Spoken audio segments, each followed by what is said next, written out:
this time. I got the clock punched and we're out of here. I fill the tank up and drop it down in gear. Yeah, the forecast calls for some alcohol, and empty bottles don't just appear. 'Cause this beer ain't gonna drink itself. Hey, I'm writing notes and we're live. The seltzer's not gonna drink itself, Spencer. Oh, my bad, dog. Hey, before we get started, big shout out and thank you to our boy Jason Cross once again for letting us use his music, this beautiful music you're hearing right now.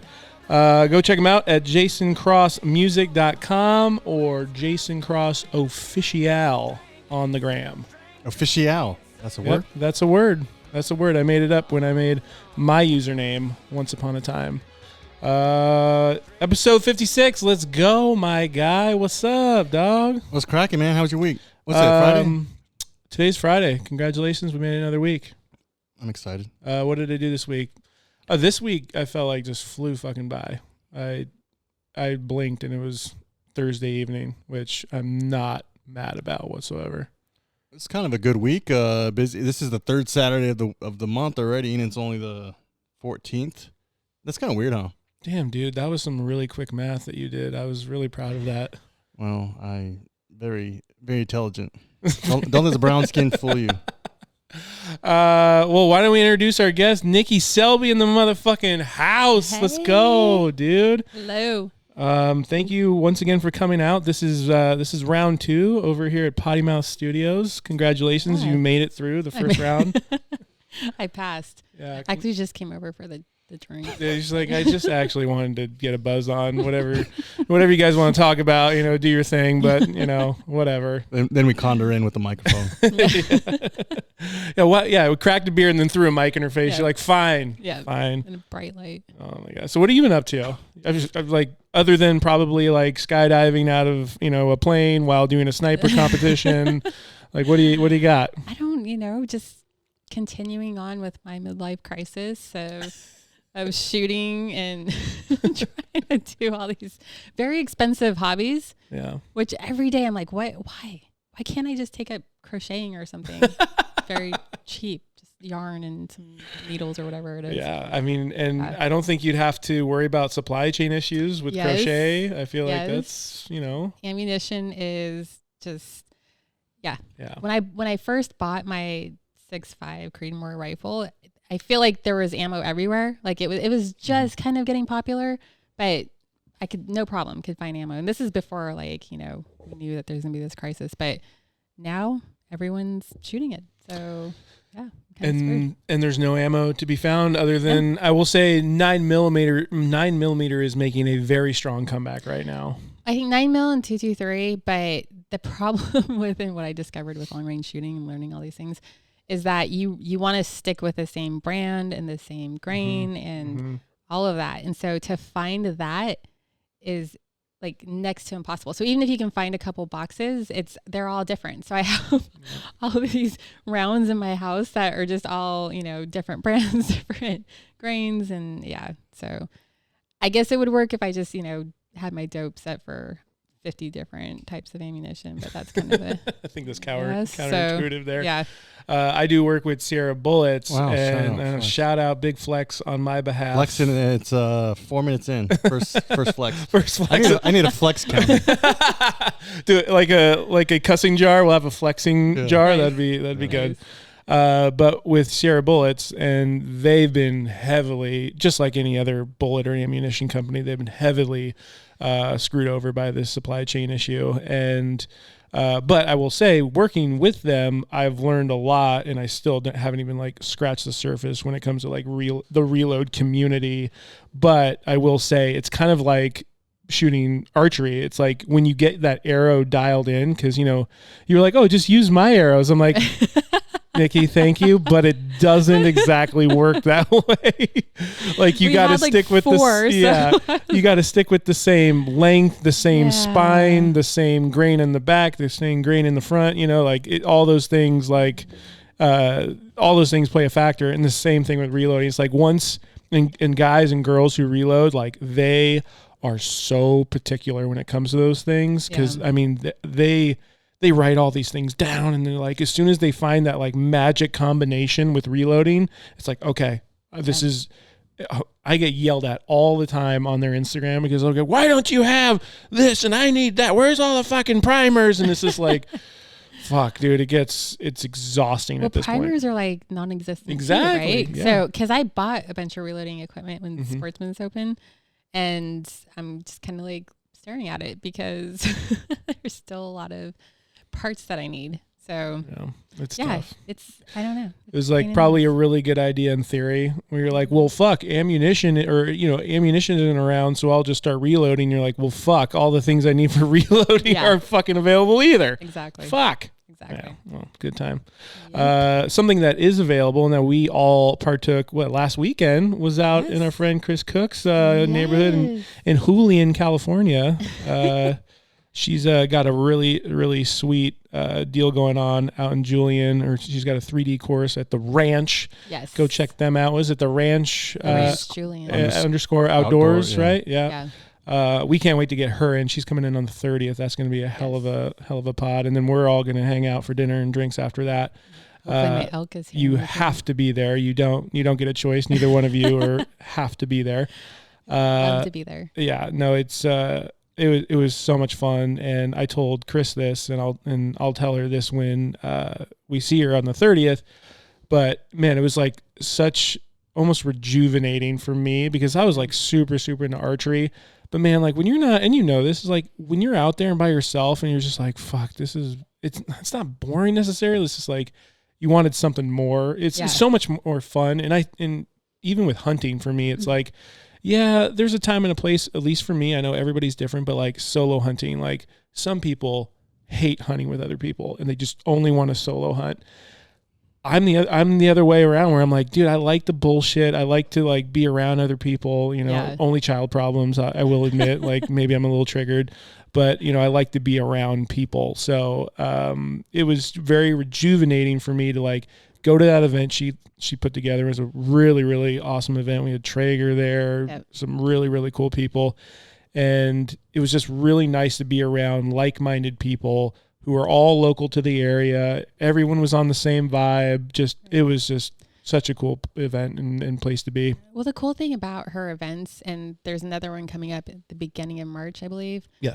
Is she does the field dressing. So there's an animal and she's teaching, we have kids out there and they're learning how to cut up the animal and skin it and all that stuff. And I think this one's going to be a pig, if I'm not mistaken, for the March one. So, but yeah, it's cool to like learn all these different outdoor skills. And then you go on the archery range and then you do the 3D shoot. So it's, she's got a great thing. And then, everyone that I've ever met there has just been really cool. And, helpful and all that. So. Yeah, and especially for us, or people who are in the outdoors and hunting, especially, like that's just not available out here. No, And I never. I'm embarrassed to say, like I reached out to Chris via Instagram to get her on the podcast just because like we were following each other. I looked at her stuff and I was like, oh, like she seems pretty rad. I had no fucking clue all the cool shit she was behind. Yeah. And now that I know, I'm like, oh, fuck, this is going to be even better, when we get her in and like just hanging out with her, like she's just a really good soul. And like you said, with the field dressing and getting like the youth involved and everything, I told her that over the phone. We talked for like an hour after that event on like a couple days after.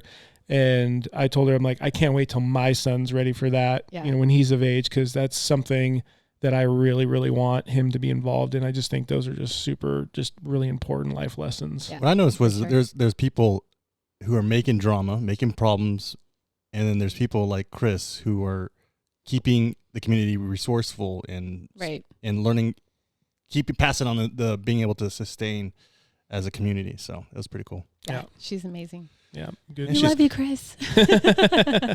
Well, again, not Chris. Your name's Nikki. Thank you for coming out here. I know that you're probably missing the Stairmaster or burning 6,000 calories of some sort. Oh my gosh! I think I went out way too hard the first couple of days. Because no, Nikki, you don't fucking say. People who don't know, we are part of the Gorilla Group Fitness Challenge that's happening right now. It's a great cause. But Nikki is also a fucking psychopath, and pretty much how you collect or how you gain points is through collecting was it MEPS, right? Like I always want to call it MEPS. Energy points or something. Yeah. Movement energy or something. Yeah. And anyway, she's like putting up ungodly numbers, and it's just like, what are you doing? Well, Stop it. I mean, it's kind of one of those like get other people moving, because I am a shit talker. So yes, you are. I like to shit talk, and then I show it, right? I back it up. Mm-hmm.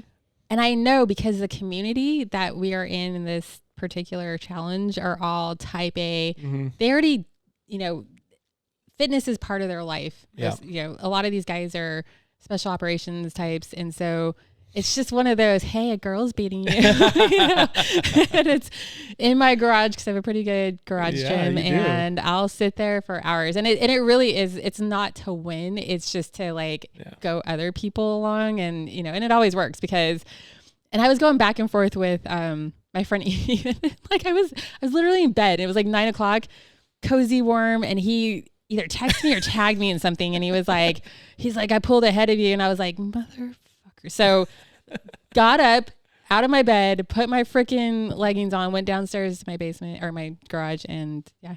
I was like, I think I went like one ahead of him or something. It was like something really obnoxious. Again, it's fun. Mental illness, guys. It's a thing. You should, take care of yourself, people. Don't end up like Nikki. That's hilarious that you got up out of bed to just go do that. I did, yeah. Good stuff. Yeah. Good stuff. All right. I don't know where you're at. You're kind of at the... What's that? Oh, dude, I haven't done a fucking thing. I mean, I've been working out, but like you, I went, for me, like my goal was to finish top 10 in our friendly, finish top 10. Yeah. And then, again, I just got kind of over it, to be honest. I know. I think the challenge before the challenge was kind of a lot, because then somebody else got, I think, Dylan, he got sick. Yeah. And I thought he was going to come out running, because he was putting up mad points. And he's like, yeah, I got sick right after the other challenge. So yeah. Well, no, I got COVID literally New Year's. Oh. And so so the very end, so literally 2 days before our challenge ended, I was already feeling like shit. Yeah. Because my COVID experience was I want to say 4 days, maybe 4 or 5 days. And New Year's was day 2 or something, or 3. And I was out. And again, psychopath over here. You had COVID and you were like, well, I'm just going to sweat it out. Yeah. Fuck. I was like, it works. 101.5. Oh my God, dude. Yeah. Well, we talk a lot of shit, but I do commend your, whatever we want to call that. Yeah. Well, I kind of faded away. So let the crazy young people pull ahead. Well, again, I really did enjoy the friendly, because I felt like it was a little more intimate. It was only 25, 30 people or something that. But now when it's opened up, I feel like there's a lot more people too. And again, I went super hard in the first round, and now I'm just like, I need something to motivate me now. And it's just counting the MEPS. It's just not doing it for me anymore. Yeah. So it's hard when you go out that hard. And so it was the last couple of weeks of December, and then I hit it hard that first week. And then I was just like, that's right, I'm 45. Probably my recovery time isn't as much as it used to be. So you were. I remember we were doing the 3D. You kept on oh, my fucking knee, and I know, we were walking up and down, and my good knee was starting to hurt, because I think somebody was like, "Are you limping?" His fucking knee hurts. You're like, no, fuck you. I'm not limping. You're limping, bitch. Fuck you. You're just looking at me crooked. That's awesome. All right, so we're getting some daily hitters here. Well, let's start off on a not so great note. Betty White. Really? I can't believe she didn't make it into the New Year. Literally weeks before her 100th birthday. Yeah, because her birthday was supposed to be white. It was probably right now. It was last, they said it was 2 weeks or something. She would have been 100. Yeah. That's so crazy. And she died a day before New Year's? New Year's, yeah. Yeah. I think I heard somebody talking about it, and they're like, this is actually in true Betty White comedic fashion. Yeah. To be I think it was Times Magazine. I heard they had done this whole campaign for Betty for her 100th, and she was just peace, bitch. No, just kidding. Ain't gonna happen. But yeah, that was funny. So last episode we talked about Madden, John Madden. You're looking like you don't know who that is. Oh, yes. The legendary football commentator coach. Light bulb. So he passed away, Yes. maybe a couple weeks before Betty White. Yep. Then Betty White died, and Yes. now Bob Saget died. I know. So Bob Saget one is very interesting to me. He was young, wasn't he? Like 60? 65? 65. Yeah. And he was in Florida for a show. Yeah, it was right after his stand-up. Yep. And he had posted something on his story apparently like earlier in the day, like in the morning. And then it was something just something random. Yeah. And maybe it was like a mirror selfie or something like that. And then he was found dead in his hotel room. Did they figure it out yet? Well, so we're gonna put our tin caps on. Mm-hmm. Okay. Fully vaccinated, fully boosted. Okay. And they're saying, so this is coming from a not my somewhat reliable resource, but the person who reported this said it was coming from a reliable resource, was that there was a blood clot found. And we know that with all this COVID and vaccine stuff, blood clot is pretty common. All right. Same with the strokes and everything. So again, fully vaccinated, fully boosted, possible blood clot. I want to put that out there. It's possible. Allegedly could have happened. So yeah, there's that. And so it's so funny because now every death I'm like, are they vaccinated? Isn't it wild though? Yeah. We're like, oh, it's like, oh, he died in like, they call it like natural causes, but like, but was it natural causes or yeah. So I don't know. It's, I did hear somebody talk about like, okay, well, let's say it's COVID or vaccine related. So like how's the media going to spin it? Right. Did he die from the vaccine? So meaning the vaccines are not working, or did he die from COVID, which also means the vaccines and boosters are not working. They'll never mention that. If that's never, the case. right? So that's my problem too, is like you have doctors who are saying, I keep hearing this, well, we can't correlate it with the vaccine. And I'm like, but you could correlate every freaking other death with COVID back in the day, 2 years ago. Way back in the day. It literally does feel like 9 million years ago, but it's fucking been only 2 years. God, fuck. I feel like it's been a decade. we've also aged 9 million years in these 2 years. But no, everything was COVID. So it's like, but you were, real quick to call everything COVID, but now we can't correlate it. So it's just such a, my whole thing is that it should be informed consent, right? And informed means 360 degrees of information, not 180 degrees of one side. And that is what I keep talking about is, make your decision. But for these people to make their decisions, you need to have all the information. And when you have social media and regular media cutting off one whole half and, censoring these people who are very intelligent and smart and can speak on this topic, it's a red flag, right? So if you're censoring all this information, people should be able to say that's not normal. Yeah. We don't do that for everything else. So why are they doing it now? How are you making an informed consent if you're not getting all of the information? So that's my issue with it, because you have people, I'm medical, so I can look into things a lot more. And how long have you been in the medical industry? I've been in the 27 years. Well, okay. Whoa. You might know. No, I'm trying to, I did that for a purpose. Oh. Like, you're old as fuck. I'm kidding. No way. Like, wow. Yes. I've been almost 20 or probably over 27 years. Can't math right now. Yes. So I did that post where it's like, okay, cause I look a little younger and people just automatically associate how I look with my experience. Yeah.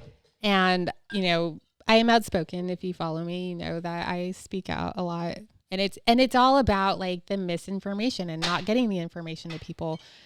And I'd have people like, what do you know? You don't have experience and blah, blah, blah. So I did the post where I don't like to I guess brag on myself or whatever, but it's like, okay, I guess I should throw out my resume here because people obviously don't scroll past 6 lines on Instagram. So let me just, explain why, I can maybe talk about this a little bit intelligently. So I got a question, Nikki. Yes. Aspirating the needle, has to be done, right? Every needle. For when you're In what context? In like a vaccine or? When do you aspirate a needle? So they've actually gone away from that.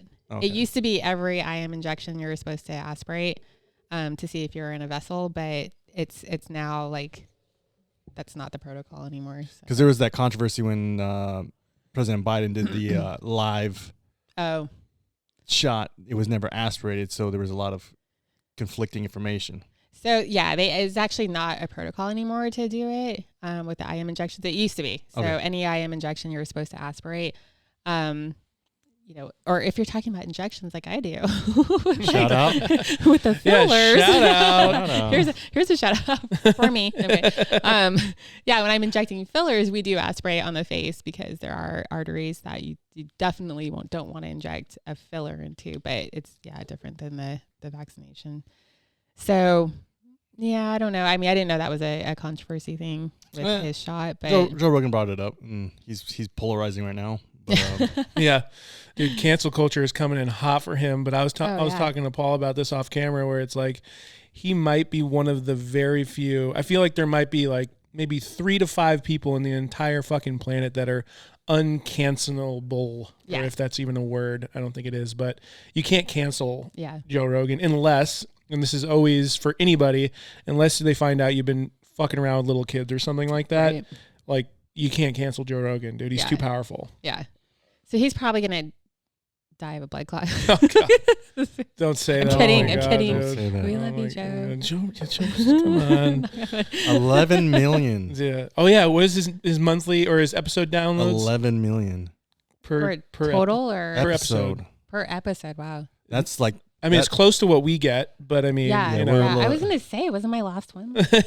Still the record. Yeah, it was like, probably around 300,000 downloads, but it's pretty incredible. And that's why, Paul and I were talking about that. It's weird because I think why they're coming after him so hard right now is because, one, all his information is coming from a podcast, which is the last platform where it's free speech is available.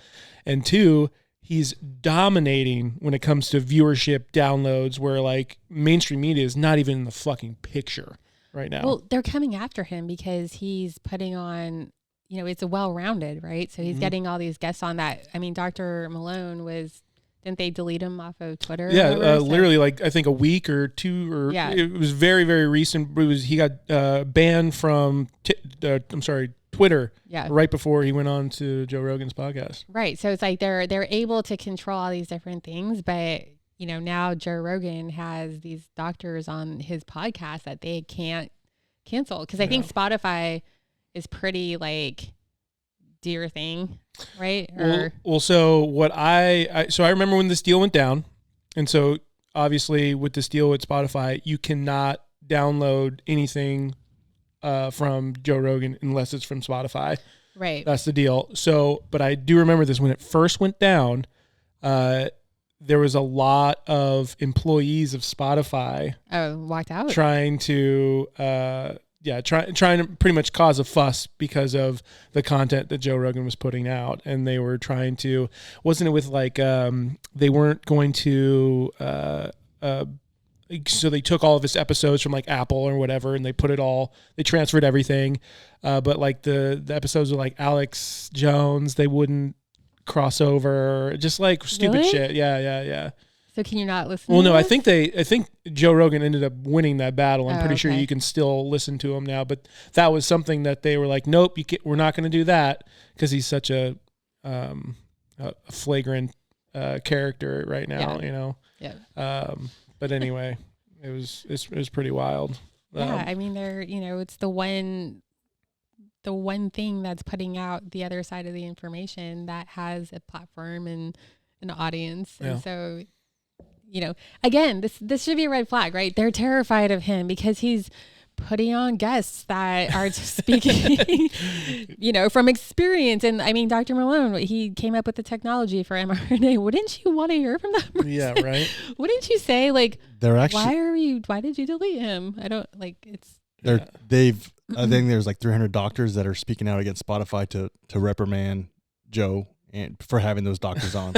And like you said, Dr. Malone is the mRNA inventor or top scientist, or however you want to look at it, doctor, excuse me. He was heavily involved in the MR. Yeah. In any other circumstance, we'd be seeking his experience and his knowledge and his tutelage, and now it's like taboo. Don't let him talk. It's like, hey, it's just mind blowing.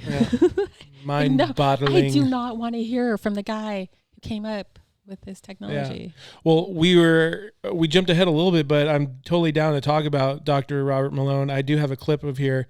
So this is interesting.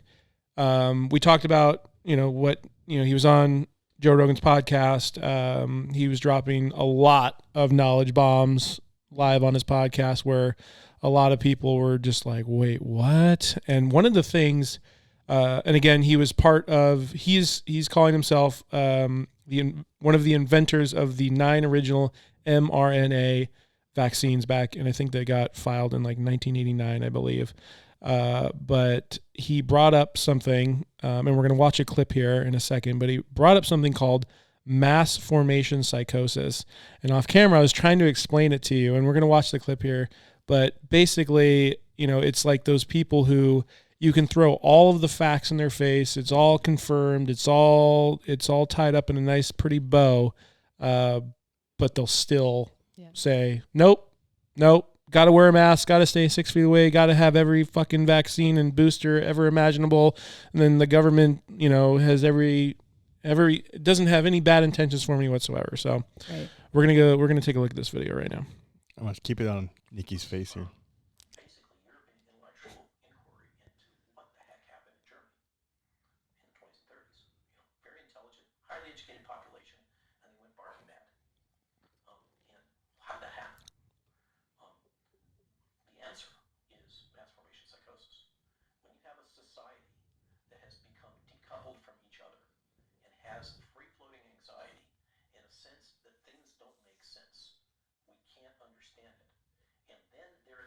Gets focused by a leader or a series of events on one small point, just like hypnosis. They literally become hypnotized and being led anywhere. And one of the aspects of that phenomenon is the people that they identify as their leaders, the ones typically that come in and say, you have this pain and I can solve it for you, I and I alone, okay, can fix this problem for you, okay, then they will follow that person through, it doesn't matter. Yeah. It's like the hypnosis thing. No matter what you say, I'll follow you. Anybody who questions that narrative is to be immediately attacked. They are the other. This is central to mass formation psychosis. COVID cough. And this is what has happened. We had all those conditions. You remember back before 2019, everybody was complaining, the world doesn't make sense, blah, blah, blah. And we're all isolated from each other. We're all on our little tools. We're not connected socially anymore, except through social media. And then this thing happened, and everybody focused on it. There you go. Yeah. Interesting. Have you ever seen the movie Divergent? I know the movie. I don't remember the whole deal from it. So it's kind of like where they, were able to be like, well, they're categorized by their way of thinking or whatever. And they somehow they do it. And I'm probably saying this all wrong, but they put them under like this virtual reality thing where they think it's real. And then they see how they react to whatever the situation is. And most people, once they go into the virtual reality, they think they're in this real, situation, and whether they're about to get killed or they look at how they react, and then they put them in these categories of where their station is in life or whatever. And then you have the divergents who can, like, when they're in that virtual reality setting, they realize it, and then they're able to, like, basically they can't be hypnotized or whatever it is they're doing, and they can like snap out of it.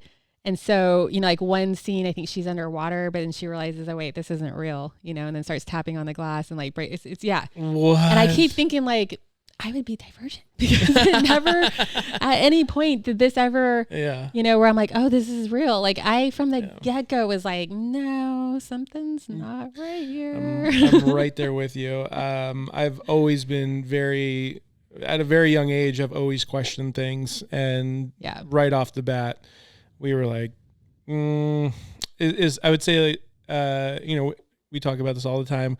We started this podcast literally right when COVID started. Was that when did I come on? Was it last year? COVID? You came on last year. Yeah, you came on the day New York, right? No, the day you finished that ropes course. Oh yeah, that's right. Yeah, survival course in San Diego. Yeah, you were like covered in fucking dirt and sweat and blood and all the good stuff, dude. But yeah, we started this podcast 2 years ago, and it was, if you go down to episode 1, we start talking about COVID. And we're like, yeah, it's this fucking thing. It's actually hilarious. It's very funny to go listen to it again. And you're just like, wow, here we are fucking 2 years later still talking about this shit. Well, I mean, for me, it was like, I went to New York.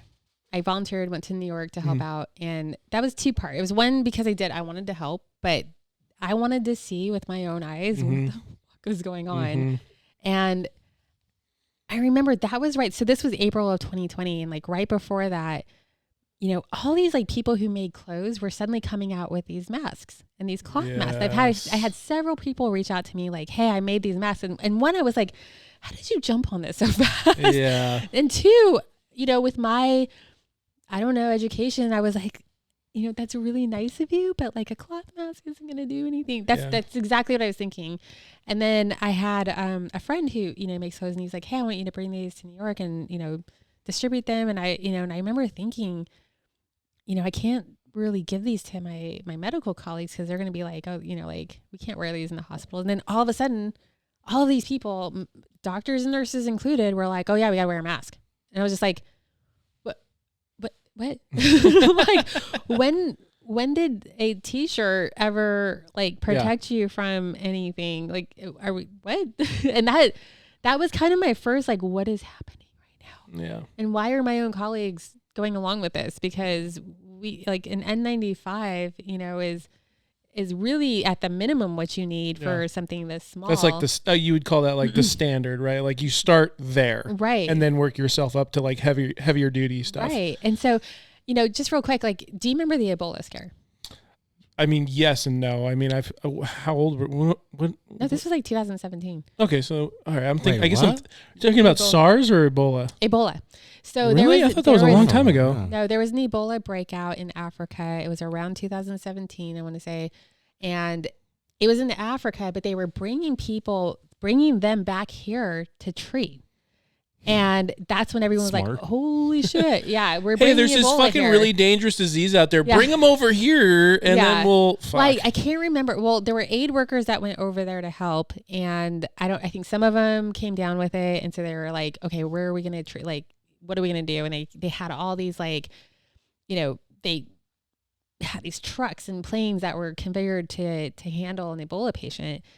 Every hospital had to have an Ebola protocol, including the Naval Hospital. So we had to gut out the back part of the ER and make it the Ebola area in case we started getting Ebola patients. Fuck. And it was this whole process that you had to go through. It was like a dirty area, clean area, blah, blah, blah. Ebola is a bloodborne pathogen. Mm-hmm. So in order to get it, there has to be open wound type of contact or whatever, right? So it's not really super easy to get. But even then, we had a protocol. So when I dressed out, I had to wear, it was a whole spacesuit.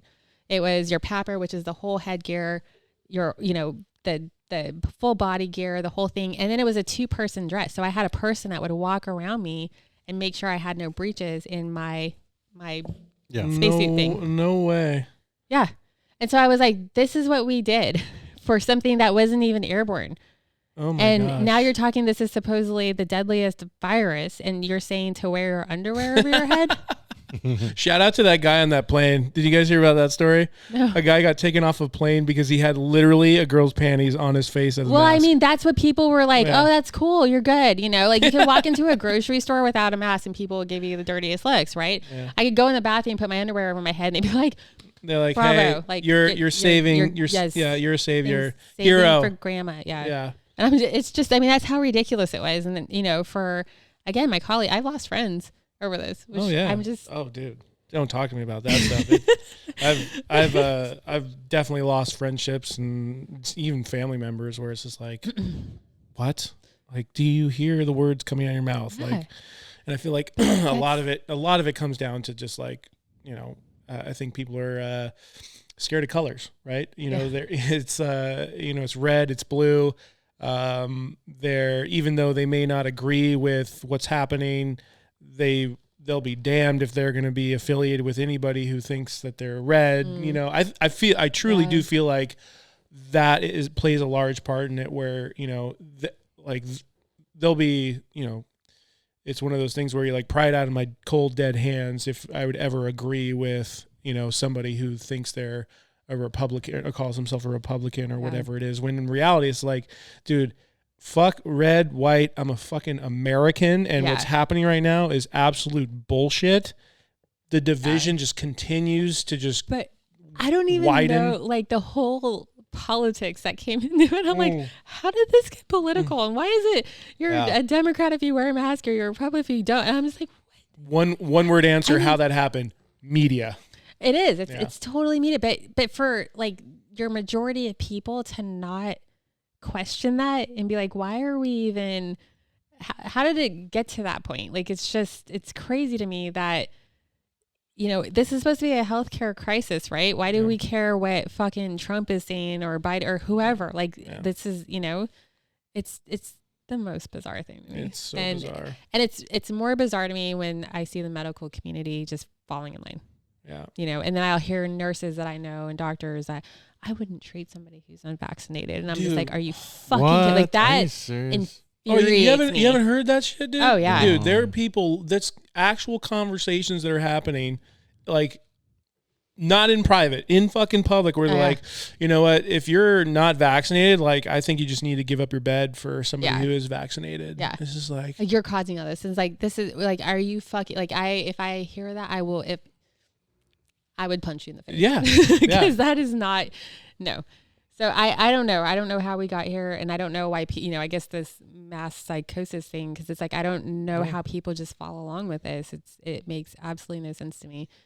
But it's wild. Yeah. The last 2 years, it's just been every time it's just like, what? Okay, can't get any weirder. Wait, what? Oh yeah, that's the thing. Like you say, you can't get any weirder, and then fucking tomorrow happens. It's like, what is happening right now? Yeah. Yeah, it's so wild what's happening right now. Well, you coming in today is perfect because of what happened yesterday, where the Supreme Court blocked the Biden's administration of the vaccine mandate with OSHA for large businesses.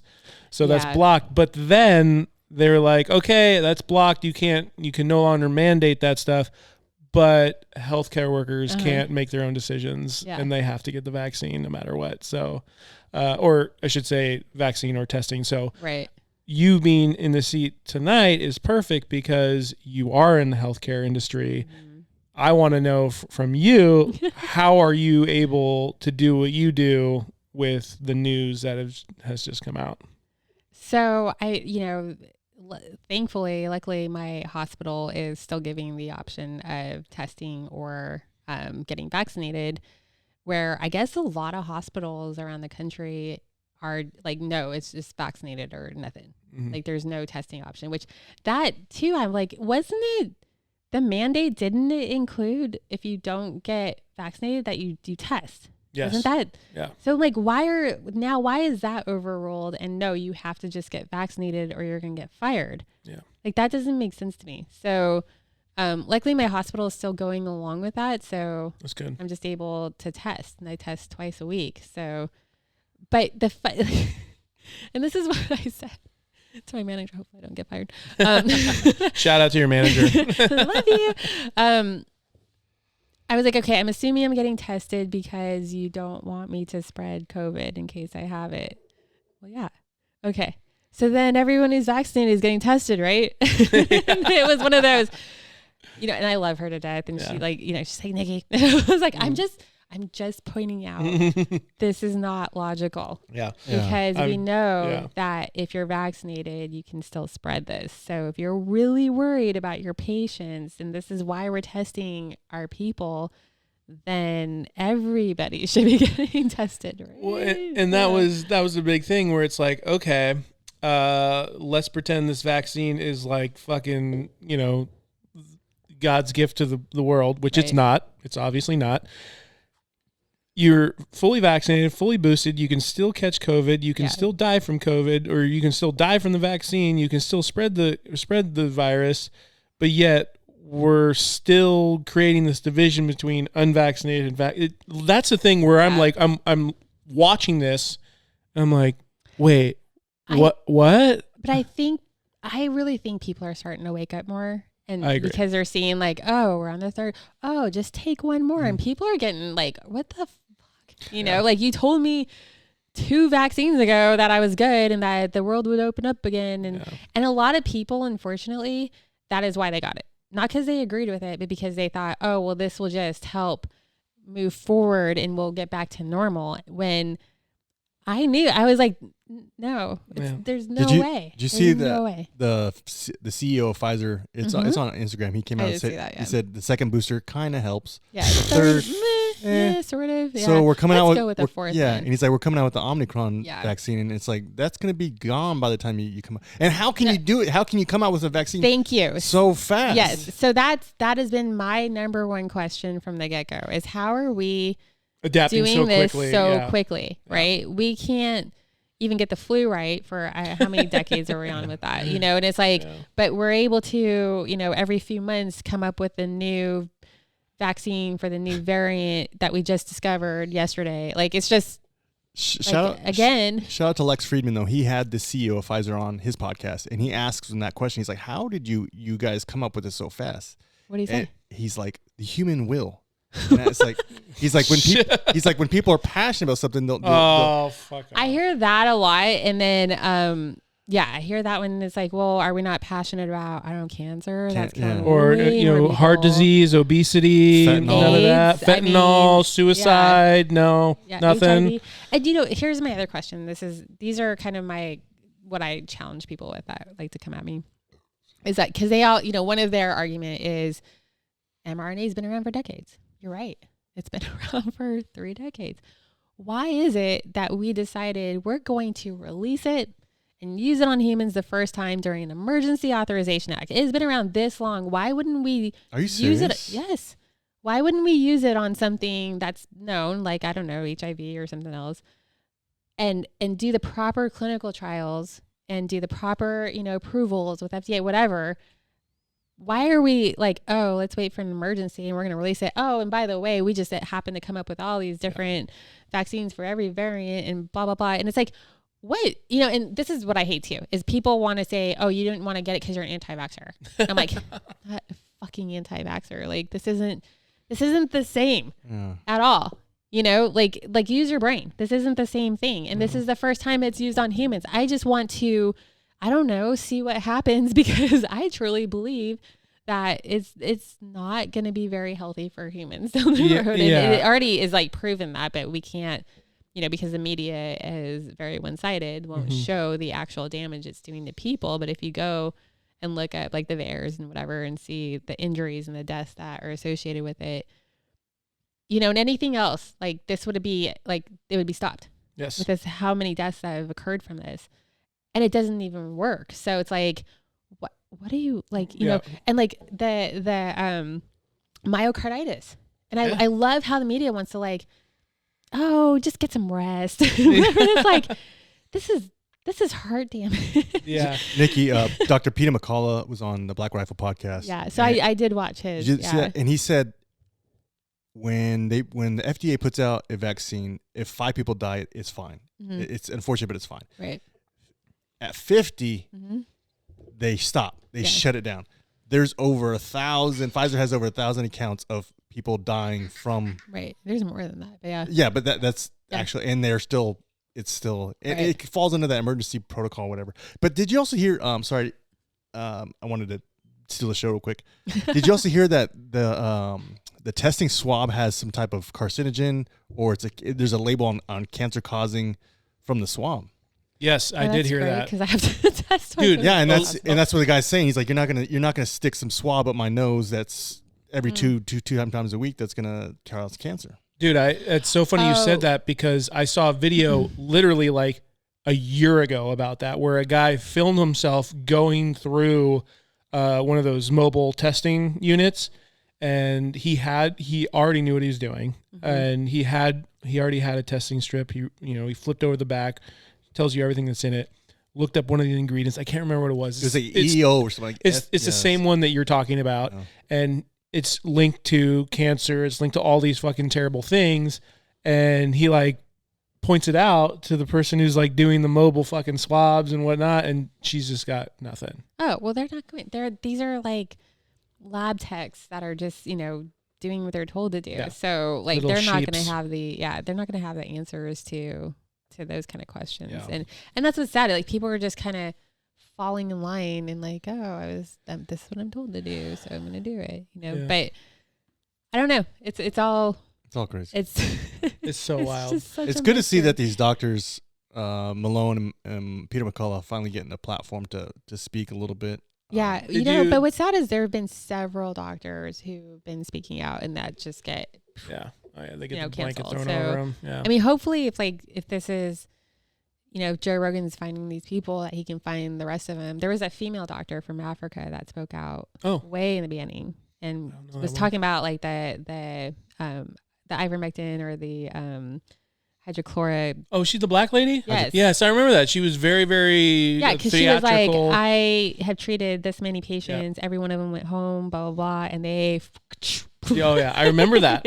And I thought that was going to be a big deal. And then they just like a fucking blanket over a fire. Yeah. Just like, nope, and shut the fuck up. She was like one of the first ones they silenced. And that was the first like... Red light, Why are we I remember that. So, we have to be a little smarter, folks. Yeah. Speaking of fucking wild shit, the FDA, I don't know if you guys heard this one. So the FDA has been asking, I can't believe this is actually a thing, but the FDA asked to be allowed not to show any data regarding the COVID-19 vaccine until year 2097. When all of us are going to be fucking dead.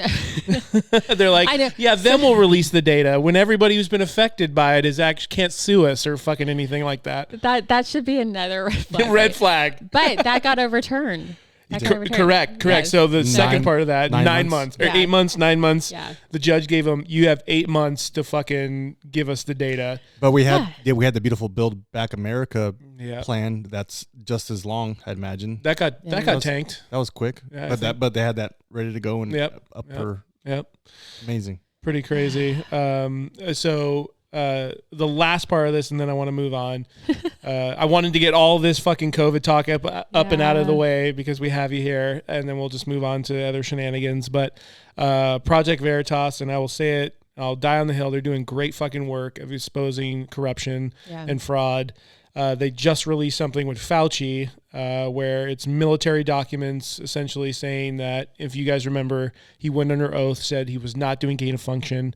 There is documentation now saying that it was definitely gain of function. They knew it was gain of function research, and it's been exposed. I'm very excited to see what happens after that. I say excited, but in the back of my mind, kind of like when we were trying to recall Newsom, I knew there was going to be some tomfoolery. Yeah. I feel like this is almost the same thing with Fauci, where he's almost untouchable because he's got the Biden administration behind him. He's got the pharmaceutical company. Correct. Which is probably even more powerful than the Biden administration, let's be honest. I mean, who controls the administrations? None of these administrations are they're all little puppets. Right. Yeah. So, and I've said this, I don't know how many times, when it is just, against everything I feel like this country was founded on, to cost so much to campaign, millions of dollars to campaign, right? So now you've really narrowed your pool to people who have access to rich people. But if you have a rich person that's like, oh, hey, Spencer, you want to run for president? I got millions for you. And do you think if I'm giving you millions of dollars to run for a campaign or run for the presidency, that I just, do whatever you want when you win? Like, no, right? I have interest. So you're going to do what I tell you to do because you now owe me. That's the problem, is that, personally, I think there should be a cap on this campaign funding. And then it should be like open forums around the country. These people, like, your spending money will be to get you to these locations. And it's, all the media is there. it's, open mic. It's kind of like when you ran, did you ever run for like class president or anything in your school? You're looking at the wrong person. Well, wrong person. But it's just like, you went to, it was usually at lunch and it was during the assembly and you went and you spoke and you did whatever, and you spoke to the people, and that's how it was. And I kind of feel like on a larger platform, that's how it should be, is that you travel to all these locations that is already set up, already done, and then you go and you speak to the people and you state what you want to do, how you want to do it, what you about. Right. And the thing is that, these candidates that we see, everyone's like, oh, these are like, this is all we have to offer. Absolutely not. We have tons of people to offer that have great ideas and who would be fantastic in these offices, but they don't have the fucking $10 million the it financial takes to backing. campaign. Yeah. Tulsi Gabbard, she got. And you don't want somebody that has to borrow money to campaign, or to, take money to campaign, because they are always going to owe whoever it is that, right? So you're never going to be in control. It's the people that have backed you. Yeah. It's the problem. 100%. And I was, I can't remember, Johansson, right? She was the independent candidate when Trump and Biden were running against each other. No. Right? Johansson? Something with a J, though. I know where you're at. Yeah, I think it was Johansson something. Dude, I remember her doing an interview holding brandy and a cigar. And I was like, that's my girl. Yeah. I'm in. And she had great ideas. Yeah. But of course, she doesn't have the fucking bankroll like all these other people do. They don't have the financial backing. Yeah. She got fucking blown out because she couldn't hang with the multi-million-dollar presidential campaigns. And it's not even about being a Democrat or Republican, because I've said this too. If you were a Democrat, if you were a true Democrat and you believe in those ideals, whatever, who would you really want to be your candidate on that side? Yeah. And who got screwed over both times? Yeah. Bernie Sanders, right? Oh yeah. Does he not stand for that true? He absolutely does. What they liberal stand, social, whatever. He got fucked over by his own party. His own party fucking drowned him out. They threw him to the wolves. Because they can't control him and they know it. Exactly. And that is why they got rid of him. But if you were a true liberal, whatever, you would want that guy. He would have would have won both of those campaigns. Well, Tulsi Gabbard, when I heard her on the Jocko podcast, I was like, something, they keep referring to her as a Democrat, but she sounds super. She's very middle of the road. Yeah, and it's really good. But she doesn't like Hillary. She doesn't like that agenda, and they shut her down. But the thing is that she represents what most of and that's the other problem, right? So we're divided. The nation's divided on these political parties. But if you really talk to people, they divided us on social issues. And if we're honest, most of us don't give a fuck. Like, I don't care who you marry. I don't care who you want to, like, I don't care if you identify as a goat, and you want to be a goat the rest of your I don't care. Nobody cares, You want to dress up like a cat and be walked around on a leash your entire life? Yeah, right. I think it's fucking weird, but do you? I don't care. Like, that's your pride. That's your business, right? Most of us would agree to that. Like, we don't give a shit. Most of us are, we're one way or the other because of other issues like the economy and, like, foreign policy or national security, which most of us agree on. So it's like, we're divided. We're not even divided. Most of us, like the Tulsi Gabbard, like, we agree, like, she represents probably the majority of people, like, take the label off, and she probably represents most of what we are, like, because you have Republicans that like her, you have Democrats that like her, that is probably the majority, because she speaks, it's factual, and it's what everyone's concerns are, and it's not the social stuff. And she served. She's a minority. She's a good speaker. She's a good looking woman that represents a lot of strength, but she doesn't fall under their little. She's a threat. She's a threat. Yeah, good call. Because they know she represents the majority of people. And if they put her up, she'd probably win, and she's not going to go along with, whatever. If Jocko gave her the shakedown and she passed the test, like, it's a nod. Yeah. And it's like, okay, like, this is the real deal. Yeah. That's all you need to know. Jocko should be the gauge. The gold standard. If he gives you all right, you're good. I don't watch any of this stuff. Nikki, I got a question. So, if you think about the pharmaceutical companies having record years. Yeah. $1 trillion. So $1 trillion years. Yeah. And like these, like, as a business, your goal is to always every quarter have a better year. Yes. And now. So I've said this too. And I've said, making trillions of dollars is not an innocent byproduct of trying to save the world. Yes. This is planned. 1,000,000%. This is planned. And they have a responsibility to their investors, right? So if I cured everybody and they didn't need my medication anymore, that's probably going to kill my business. Yes. Well, what's the perfect business, right? It's reoccurring customers, Yes. right?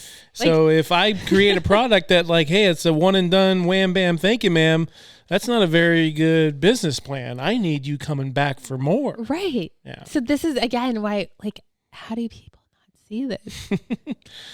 Like, do you Malone really said it best. It's our mass formation psychosis. But it's like, if you just really stop and think about things, you know, the fact that you think the government gives a shit about you. Yeah. Like, come the fuck on. You know, and again, when you have somebody who's in the healthcare industry and who worked for the government, and I'm saying, like, no. If there's any better person to be talking about this, it's you. You've done both, and you can tell them straight out from the horse's mouth, they don't give a fuck. They don't care. I bet, you know, I already was a little distrustful with the healthcare industry just because I worked in it. This is before all this stuff. And like, I've seen some of the shady shit that doctors do. And it's money. Like, unfortunately, it's money. And I get people just want to believe that people are good and the government's good and they care about me and doctors truly like want me to get better. It's like, no, when it comes down to money, like that's always going to trump everything else. You were just a number. So I don't know. I don't know why I'm not the smartest person in the world at all, but I'm very average. So that's why I'm always like, if I'm getting this, like, I feel like, especially when you have like PhD behind your name and like researcher, like I've gotten into debates with these type of people, and I'm like, this goes against all of your research knowledge. Like, something that just fucking came out of nowhere and it's in the trials, and you think that it's okay to just like make everybody do this or lose your job. But how about this? You take that same, you are at a club, that person comes here and I have a drink, I have a bottle, a glass, and I secretly pour something. Here you go, have this. Well, what's in it? Just drink it. Yeah. No, I don't want to. Yeah. Why not? Yeah. You don't trust me? Right. It's good. Trust me. But you want to watch me break the label and pour that Sister Dale whiskey so you can know that what's in it. Right. What's the difference? I don't What's know. the difference? Because they're hiding behind their cloak and their beautiful bells and whistles. Yeah, people just, it's a pharmaceutical company. They're making things that, make us better. It's like, huh. Okay. No, it's they're making stuff for them. Right. Rule number one, Nikki, right? When you go to the club as a girl, you don't take a drink that's you don't leave your drink unattended. Right. Yeah. Right. Because you don't know what's happened. Yeah. And that's the thing, kind right? of a bad analogy, but no, and it's true. It's, like, you don't know what's in it. You don't know what's in it. Yeah. Exactly. And we talk about this all the time. Where it's just like, I'm not anti-vax by any means, but I truly, and this take the word vaccine out of it. Take this whole entire situation that we're in out of the equation. I don't want to be first for any of that. No. I'm going to hang back and just see how all this plays out. And then, hey, okay, it's safe now. Then if I feel like it's the right fit for me, where I make an actual decision for myself and my family, then maybe I'll go do that. But that's at this how point, most people would do. If you changed it to any other medication and like it's it's brand new, and then it's proven that it doesn't really work very well, but just keep taking other versions of this. And by the way, you're the first, humans to take this. McCullough's still saying it's not FDA approved. It's not FDA approved. Yeah. The one they're using is not FDA approved. The one that they FDA approved is not being used because Pfizer wants to get rid of all the other medication or all the other whatever it is, first. Because they're losing money, right? So if we bring in the one that got approved, I've got all these millions of doses stocked. I'm going to lose. So we need to use that first. The consent form still says experimental or like. Yeah. And so honestly, like, the military is being illegal right now because they are not allowed to use experimental whatever on their military members, but they're changing. They're saying it's the FDA approved one, and it's not. So that is going to bite them in the ass. Dr. McCullough, right? He talked about how like there's going to be a fuck ton of lawsuits happening. There's already, yeah. Yeah. Yeah, that's why I'm like, if you just like, we know the natural like cycles of this stuff, right? Yeah. I mean, you can watch any ad with, you got the lawyers. I mean, you can actually recite some of this shit. Like if you were, exposed to blah, blah, blah, yeah. blah, blah, blah. I'm like, what was the one? Was it Zantac or what was it that caused They cancer? all have crazy like, fucking like anal bleeding. It's like, what? Yeah, but there's so many lawsuits now that are like, oh, if you took this and, baby powder and blah, blah, blah, like all this stuff. And it's like, 30 years later and it's like, what? They were saying we're only one of 2 countries that can advertise on TV. I think it's Turkey. Yes. Turkey was the only one that can advertise pharmaceuticals on TV. So that's crazy because, I love me some good TikTok now, but there was a TikTok video I came across, and it was this young lady, and she was not from here. She was from somewhere in Europe, and she said, she's like, she I guess she's known. She had a nice little following on TikTok, and I guess one of her like little segments she does, because in TikTok you have to have like little niches. Yeah. And her niche was like things that I find weird, or like things that I find weird in the US that you can't do back home, or something along those lines. And she was like, the amount of fucking pharmaceutical and medical commercials I see on a daily basis. She's like, it's every other fucking commercial.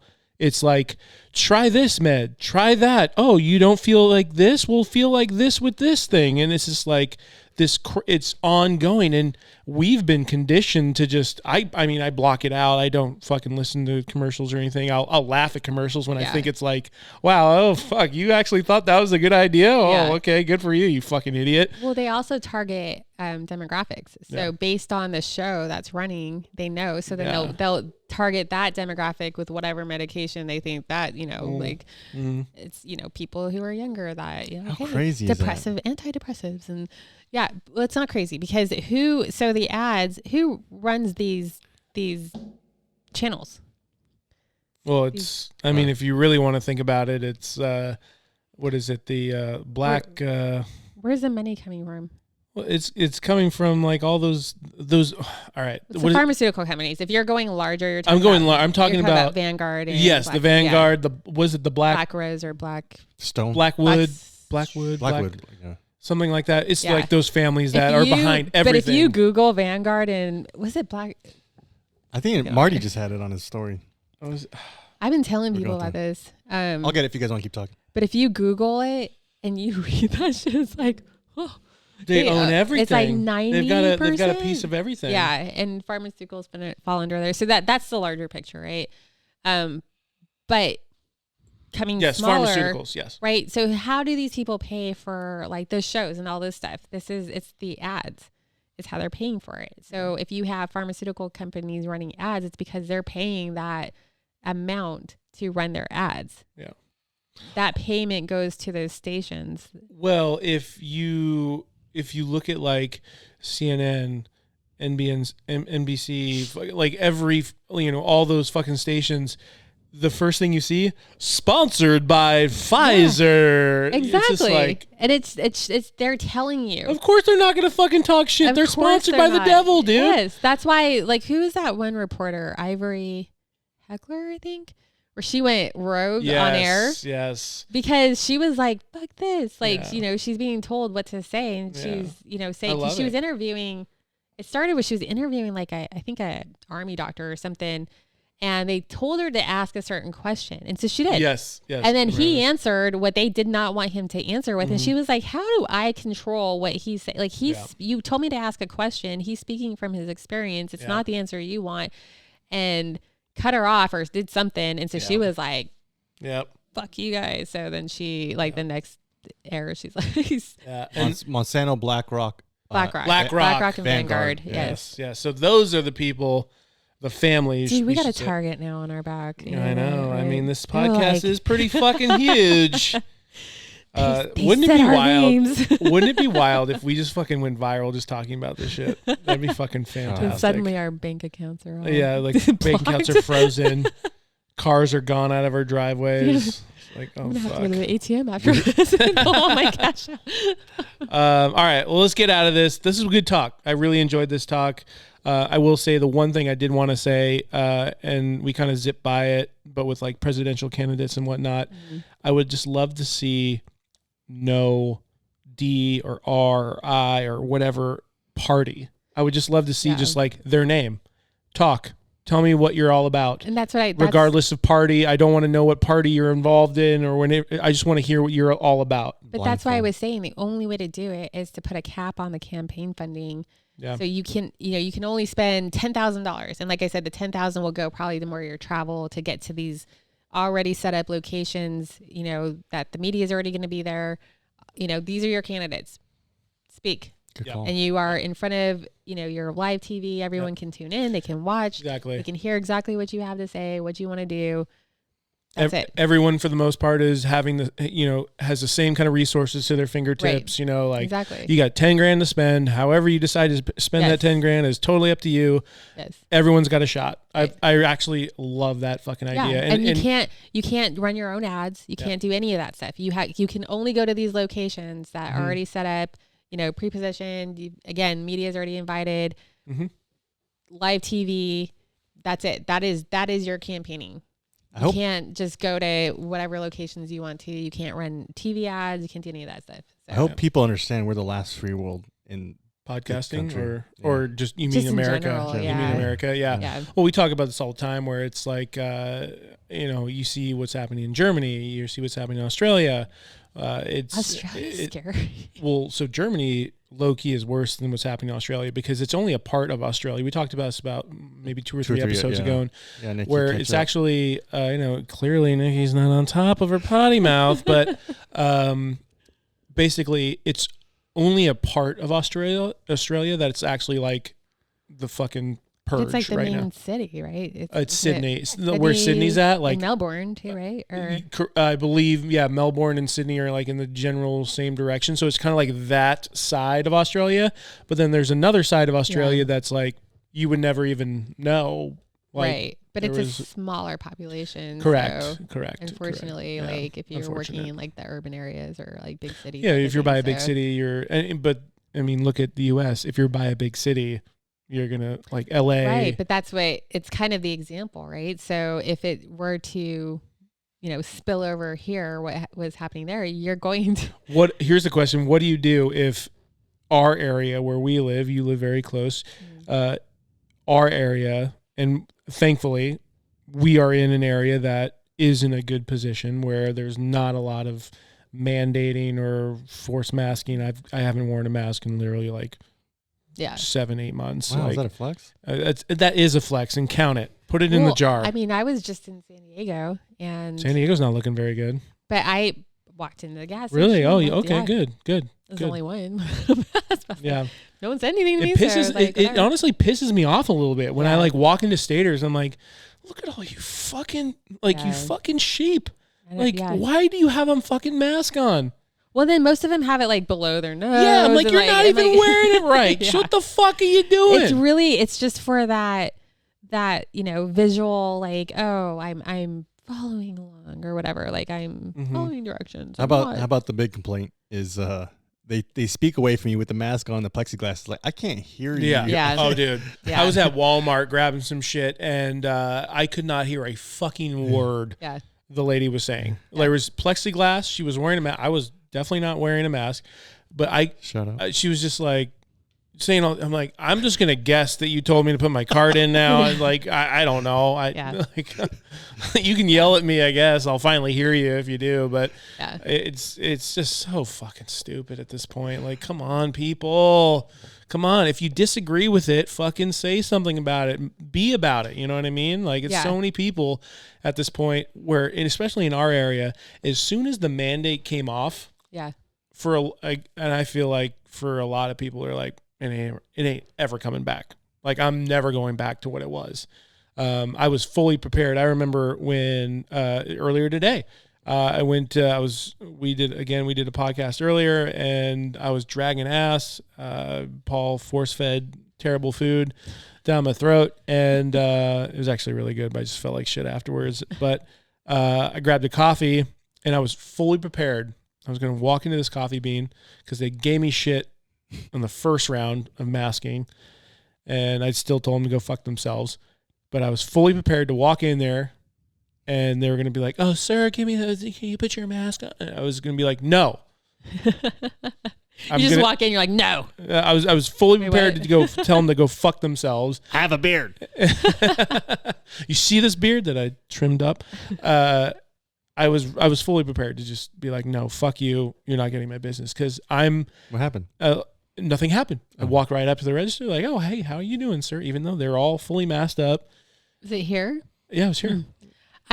So the employees, they're all being required. So apparently, sportsmen, because I was in there like getting stuff or whatever, nobody was masked, none of the employees, and then all of a sudden, when this Omni, whatever the fuck it is, came out, I go back in there like a week later, and they're all like full on. And I was like, "What's the deal, guys?" And they're like, "Oh, they're, like it's the business that's making them do it." And I guess sportsmen walked out employees that would not do it. Oh, good. Yeah. Hey, shout out. Oh. Where's my camera? There's my camera. Shout out, Sister Dale. Soldier down. Dead soldier, need a new one. But I mean, they fired, like you were like instantly fired. That's some bullshit. Yeah. That was surprising from that particular business. I was like, interesting. Yeah, but a lot of things that I've noticed. Watch now, movie banned from sports. Oh my God. You walk in there, their earpiece, like, "Yep, that's her. That's her. She's the Take one. her out." Ma'am, you need to escort you out. Ma'am. That's fine because you're never in stock with your fucking ammo anyway. So. I should. You should go to. It's called ASK. Ask ASK in Redlands. I got a good buddy who's a proud supporter of this podcast, Nathan. He does some work over there when he's not doing home inspections. Super random. Nathan is a great dude. He did our home inspection here, and he saw like my bows and shit. He's like, "Oh, that's cool. You're into like hunting and stuff." He's like, "Tell me more." Dude, nice. We like became homies after that. It was great. But anyway, he helps out over at Ass sometimes, and Ass. I know it sounds like it says Ass. Yeah, you need silent K. Ass. He helps with Ask. He helps my ass. And they got some ammo. They're a great shop, by the way. I bought my Glock 26, the G26. I bought that there, and it was very fairly priced, and especially with like guns, ammos, bullets, everything, where everything is just like so inflated. Yeah, it was like totally on par. You should walk in with like a freedom shirt and like just like liberty, and then just have a mask on. He'd be like, huh? Well, and I guess, and at the end of the day, if you really want a mask on, if you feel like that's gonna fucking do something, do it. But I feel like we're at this point where if you're the type of person who needs to wear a mask, you're probably also the type of person who is thinking that, the NVAX should fucking burn in hell for eternity. Yeah. Am I out of line when I say that? No? No. Okay. No. I'm going to continue. I'm not a big germ guy. I mean, there's like, dude, I don't want to get this Omni. This thing's. I already got it. I'm telling you, this was the worst sore throat I've ever had in my life. But then after that, I'm like, this is just being fucking sick. It's being human, being right. Yeah. Well, that's the thing is that for the most part, people would just think they had a cold or the flu. Yeah. Runny nose, headache, stuffy. I really do hate when I get like the fucking sensitive skin, where it's like everything just feels like it's sandpaper against me. Like I felt that, but that's like fucking standard flu shit. You know what I mean? Well, and just another little quick. Remember, statement. We're gonna move on. I know. I know. We've got to be. Your audience is probably like, I thought they were gonna move on. Like, move on. Here we are, 40 minutes later, dude. No, but what I do want to say, and that I don't think is being told, is that the majority of critical patients are severely overweight.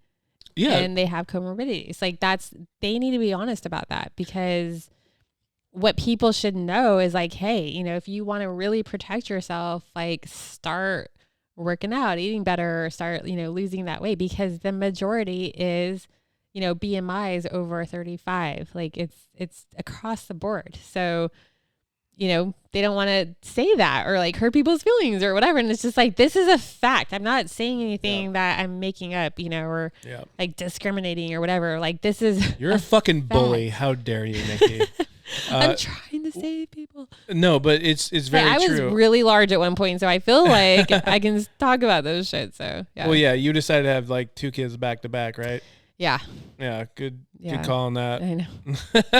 It's always crazy when you post those pictures. You're like, yeah, dude. You look at you now, and you're like, is that even the same chick? Yeah. Like, what the fuck? Nikki has a sister. Yeah. I was big, and then I had, I was easily over 250 pounds. I say 250 because that's when I stopped getting on the scale. Oh, God damn, girl. So then I push out the third kid, which, the last 2 were back to back. And I decide, I'll sign up for a marathon, because that will surely get me off my ass to train.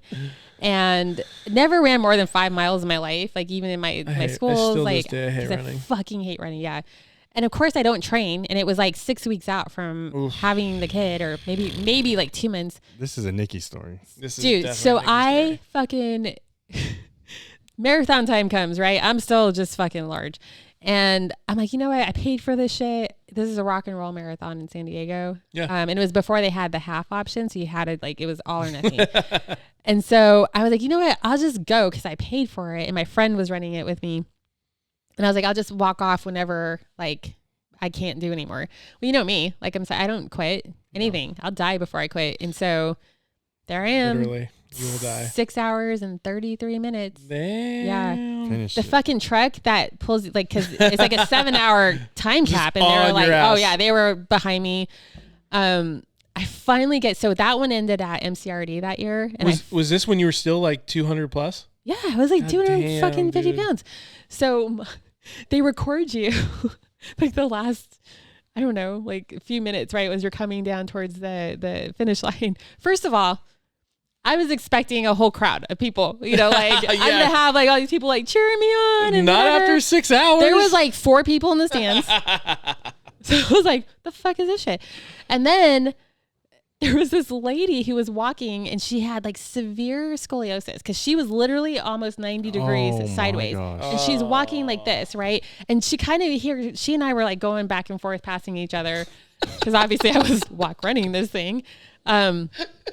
And so I watched the video, this heated battle between Nikki at 250 and the chick with scoliosis. Yeah. I mean, severe, like she was literally leaning like sideways, almost 90 degrees. I'm really surprised ESPN didn't tune in on that one. That sounds like a great competition.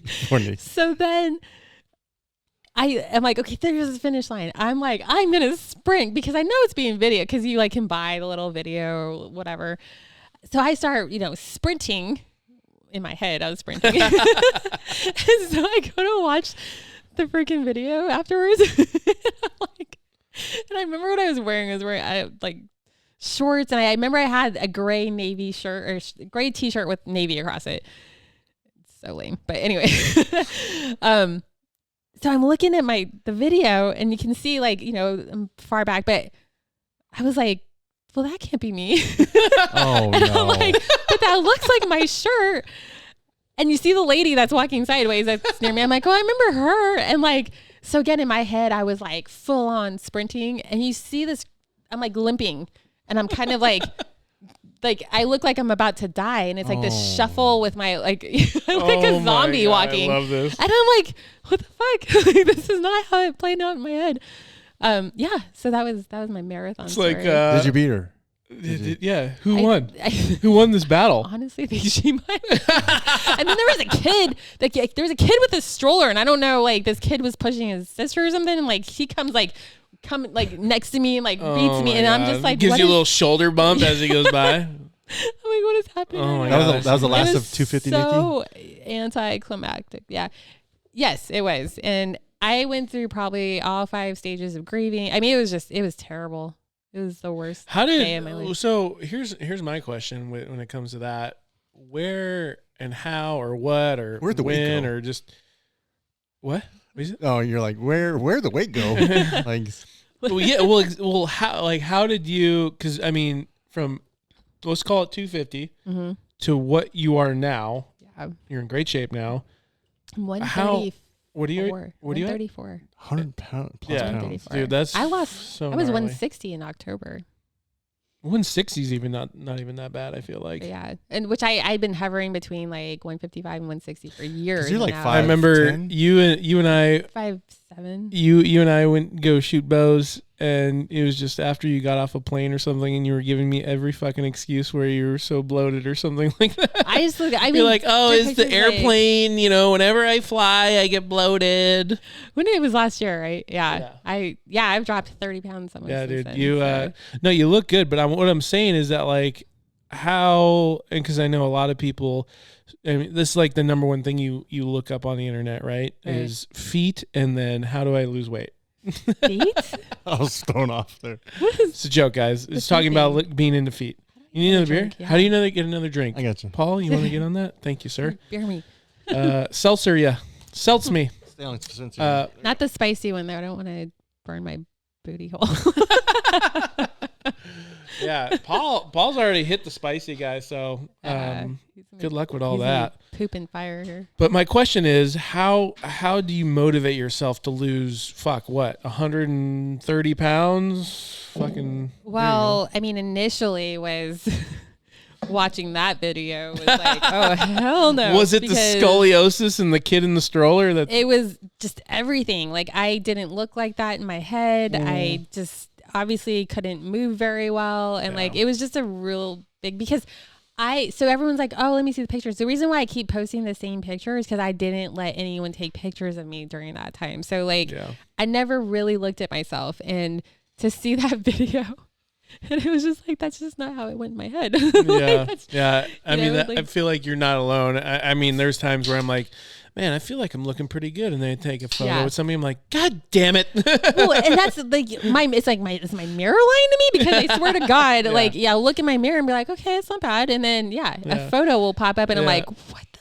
Well, so one of my first girlfriends literally my first girlfriend in high school. Shout out first girlfriend. Shout out to Lisa Didak. I hope you're doing well, but she was an absolute psychopath. All right, but. Was she a psychopath, or did you make her? No. Okay. No. This was homegrown, but she was 5'0", swimmer, jacked. I'm talking sixer. I mean, poor girl. She's 5 foot with broad ass shoulders. You know, looks thick as fuck, but she's really in really good shape. She had anorexia. Oh yeah, And here's the thing with anorexia and like body dysmorphia, where it's like you could have fucking full on 6-pack and be vascular as fuck. You're in great fucking shape. Yeah.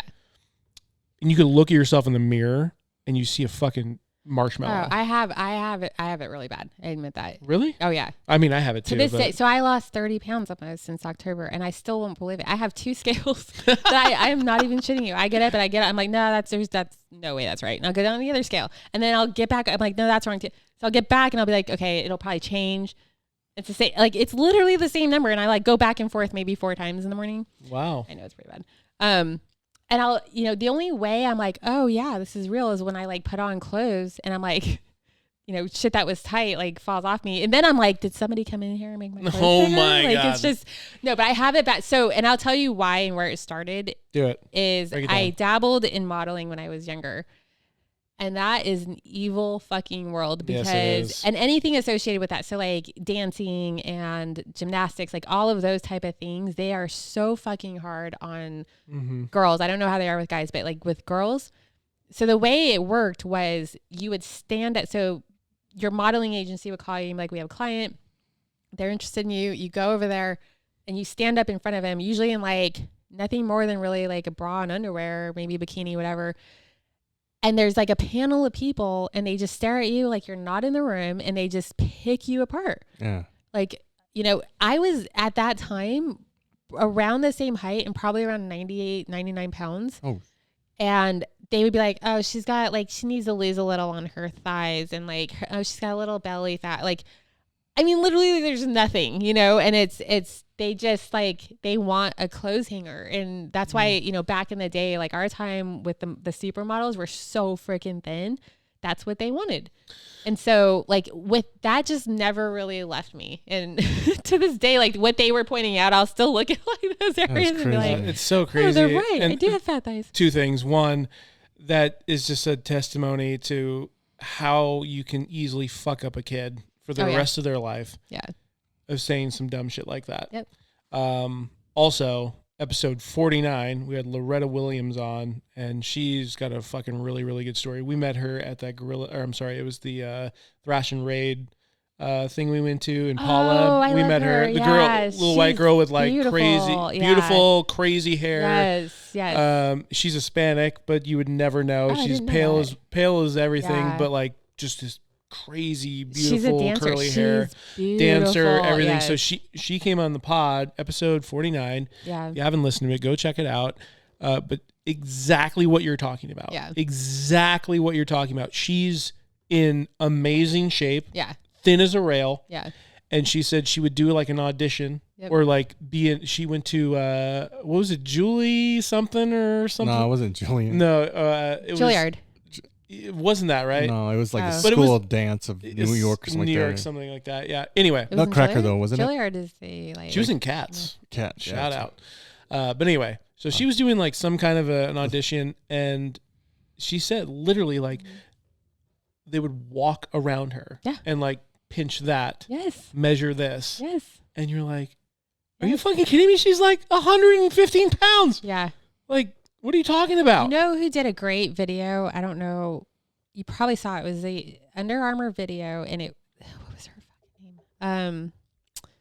She's a ballerina, and she did a whole video that's talking about this. How she was reading her letter of she was trying out for one of the main New York ballet, whatever, and she was reading the letter they sent her, to that rejection letter. And she's dancing. It's like the best video. It's Under Armour. Oh, no. And it came out a few years ago. And as she's dancing, she's reading. She's like this. She's a mixed girl, but like beautiful. But she's a little bit more athletic build. And like, you know, ballerinas, they want them to be like these thin, little, tiny things. Absolutely tiny individuals. And so in her letter, same thing with like gymnastics, right? You like, if you're like past a certain height or weight, like they're like, get the fuck out of here.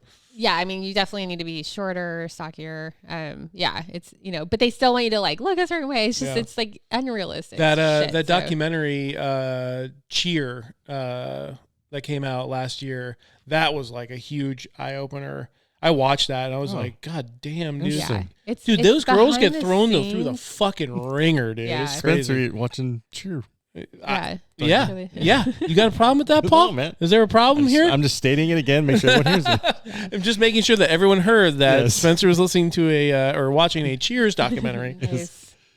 That could put you in a different category. But anyway. How dare you? How dare you? No, but this commercial, she's reading the rejection letter, and it's telling her how they're basically picking her apart and why they didn't want her, because she had, you know, her like too much boob and too much, like she's too muscular and blah, blah, blah. And she's going on. And she happens to be now like the prima ballerina for one of the major ballet companies. But it was a commercial of basically, fuck you. Like, I'm not, like, they basically were telling her to just quit because, like, you're never going to make it in this industry. And she was like, fuck you. And she's now, you know, way up there. And that's awesome. But yeah, it's a really cool commercial to, like, you know, to, like, the younger girls who are being rejected all the time and, you know, for whatever reasons, and to, you know, just keep going, keep doing what you want to do. Keep on keeping on. And it's weird to hear someone like Nikki who has the mental fortitude of an ox. They just keep going through, but to hear that it still triggers her when she flashes back to that. True. Yeah. Those are like, it's so, I have the worst body image and it's so bad. And I'm really trying to like, and you know, there's a lot of women who are kind of speaking out about this. And so, you know, and I read about it and it's like, you know, you need to like, instead of looking at the mirror or picture and like, I will like focus in on certain spots and start picking it apart. And like, I remember somebody posted like stop yourself. and look at it and see what you like about it. You know what I mean? Yeah. And you got to like love yourself. And it's so easy to just. Well, with people who like battle with, body dysmorphia, it's like you see it, like, oh, let's take a picture. Okay. And then you go look at the first thing you do is you see what you look like. It's is my stomach or my love handles hanging out? What's my double chin doing? Is like, these things where you're just like, I'd almost get angry at like the person who took the picture and like was like, you didn't ask me if you. I think I got mad at you actually with like the video or something you posted, and I was like, I look like a shit. Yeah. That's why I gave you guys all the photos. Yeah, you post what you want. You take what you want. Shout out to Black Rifle Pink for your dude. They reposted Nikki's photo that you took. That was awesome. That was cool. Yeah. Shout out. I know. Sorry, they didn't like do a repost of my thing, so it didn't have your like credit in there, but they took a picture and everything. I got my lawyer working on it. It's fine. It's fine. No, they're awesome. That was cool. Yeah, that's really cool. All right, so are we? I think we're off. Let's move on. Let's move on. Are we off COVID? Let's talk about COVID. Come on. Hey guys, you want to talk about COVID real quick? Let's circle back. What do we have with time right now? I feel like we've eaten up so much goddamn time. We're at 1:30. Oh god damn, dude. All right, time flies. It's definitely going to be like a 2 hour plus. Do we have the capabilities of that, Coach? Yeah. All my podcasts are usually, they end up being like, because I've been on like Ritland's and Andy Stump's and then Potty Mouth. I mean, they're like, same category, right? Absolutely. But I remember, so. Why are you laughing, Nikki? I don't understand why you think that's funny. No, you're right. I'm agreeing. But like, I remember when Mike asked me to be on his podcast, and I was like, why? That's always my question. Like, why? Mike Glover. You want me on there? Ritland. Oh, okay. The mic drop. Yeah, I'm surprised you're not on fucking Mike Glover's already. Mike Glover and I did it. We did one together for 107. We were talking about like the burn pits and stuff. So yeah, that's on. How many have you been on? Like 14. Damn, girl. Which is it's so weird to me. I'm like, why? What? I don't. It goes straight hand in hand with like body dysmorphia stuff, where you're like, why? It's almost seriously is like, what do you? What's the term? It's called like, oh fuck. There's a term where it's like you're doing badass shit. We're all doing badass shit. But at the same time, you're like, I don't think I deserve this kind of stuff. No, yeah, I definitely There's a fucking term for it, and it's pissing me off right now. I have no idea. Like with the mic, so I went out to Texas to be on his, and I was like, what am I going to talk about? Like, this is going to last like 10 minutes. And it literally, like, it was like this, and we were talking, and 3 hours later, and I'm like, I didn't even like hit half of my story. And I'm like, okay, that's crazy. Andy, the same way. It was like 3 hours. I'm like, I feel like that's a good thing, though. For 3 hours? But that's kind of what with this podcast. Like, I pride ourselves on this, where ourselves. But like everybody who leaves this podcast, they're always like disappointed. No, don't fucking. How dare you? Dissatisfied. Yeah. They're like 10 out of 10 would not recommend. No, they leave like.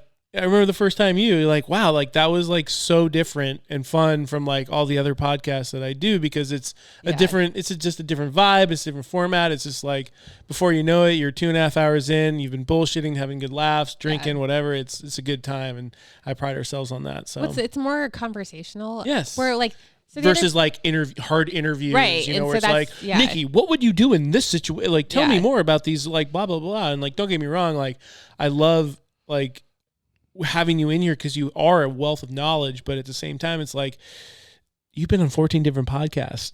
It's your story's out there. Your story's out there, you know? But that's why when people keep asking, I'm like, just go listen to the other ones. Yeah. It's the same thing. My story hasn't changed, Nikki, tell me about your military experience. Well, you actually, if you want to hear about it, you can hear about it from the other 13 podcasts, you know?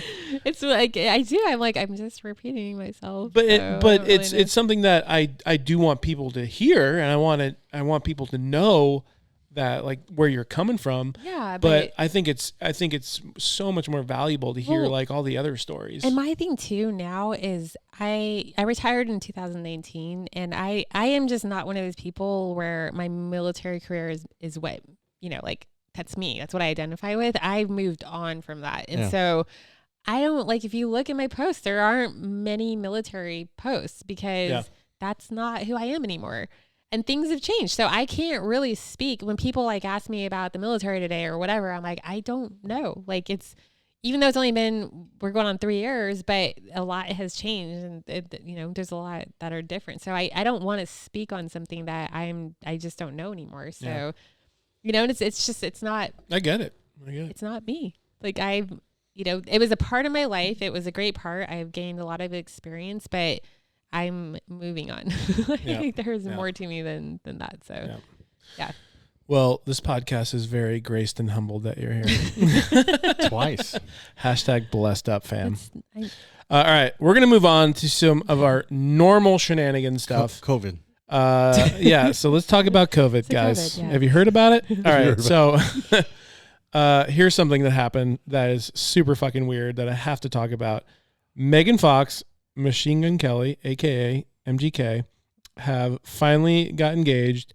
To mark the occasion, there's a lot of footage out there, video, pictures. To mark the occasion, they drank a vial of each other's blood. This is all. Do you not remember Angelina Jolie? And I remember her. I remember this is definitely a used. Yeah. This is a used tactic. Who right doesn't here. do that? Was it Billy Bob Thornton? Billy Bob. Yeah, it's Billy Bob. Dude, They were him. coked In Sling Blade, dude. He was the fucking man. I love that movie. That's a good movie. Yeah. That was good shit. Yeah, and I love him Bad Santa. That's good shit too. She's just ripping off of Angelina. How long do you give them? Well, I mean, I don't know anything about that dude. He's a fucking mess. What is he? He's an absolute disaster. What is he? Yeah, rapper. He's, right? he's He's a a rapper, rapper? rapper turned punk pop star. So I wanted to get your vibe on this blood drinking shit, but then I'm gonna then I'm go a vampire, so like. Oh, well, okay, that's good to know. Get the garlic out, but I'm Asian too, so I like garlic. so I All so about it. all transparency, loved his music. I was super into his rap music. I wasn't even. Wow. So he did a call it rapper? a punk Can we do a album. little clip of his music? I got you. I have no. I He'll don't know cue that. who this He'll cue that fucking up. Dude is. But he did. So here's a little story. I taught the kids of Travis Barker, who was the drummer for I know who Travis 182. Barker is. Flex. Yes. Big flex, dude. Big flexing on this episode You taught today. who? His children. Taught him what? It's fucking pretty much. Like you look at their Instagrams, pretty much nothing. But I mean, this That's was very so vague. Like very. I taught his kids. Well, you know, What I was did like, you do? I was one of their Is this teachers. like the cheerleading thing? Physical or- education. Yeah. Oh, that's right. You're a teacher. I know people forget about that. I was only a teacher in athletic direct for 10 years. Yeah, That's so weird. it's so weird, right? It is weird. I know. I was talking to Chris Wait, about here? that in Laguna Beach. Oh, okay. Yeah, I was in a try funny. commuting from this area To to Laguna Laguna. Beach? Jesus. Every day? 140, 2 hours Yeah. one way. Dang. Yeah, I mean, I'm not gonna lie. I thought about driving off the fucking what's that Did you go road? through Ortega? Ortega. Oh, yeah. That's Thought about driving off to Ortega a couple times just for fun. Yeah. Yeah, it was terrible. That's like that's the highway of death or something. It they is. call it. So one time driving up back from work, One time. we were just parking lot traffic. Nobody's moving for hours. Yeah. Or at the point it was like 30 minutes, didn't move. Someone died. Everyone's starting to get out of their cars, whatever. And then, we get out of the car, start bullshitting with people, right? Guy behind me, blue collar worker, looks like, he's an independent contractor of some sort, maybe a, painter, whatever, Yeah. roofer. Jeez. One of those guys, like Paul. Oh, blue collar. Wear shit on us. Great guy. Aren't we all? Great guy. And he was saying, like, he's been doing this route. He's been going from, I'm totally going to throw him in a corner. I'm probably going to say he's from like Lake Elsinore area. But, and if anybody is from this area knows exactly what I'm talking about with Lake Yeah. Elsinore. It seems like he was probably from Lake Elsinore Not from there. or Menifee. I mean, he kind of like, with Paul, you know what I mean? kind of the same guy. Hammett. But he's been doing like that side of the mountain to Orange County for a very, very long time. And he's like, oh yeah, like I used to like, I've been doing this route forever. But there was a time where like my conscience just like told me like I need to stop. I need to start doing like the like the long way you go through San Diego or towards San Diego to come wrap back around.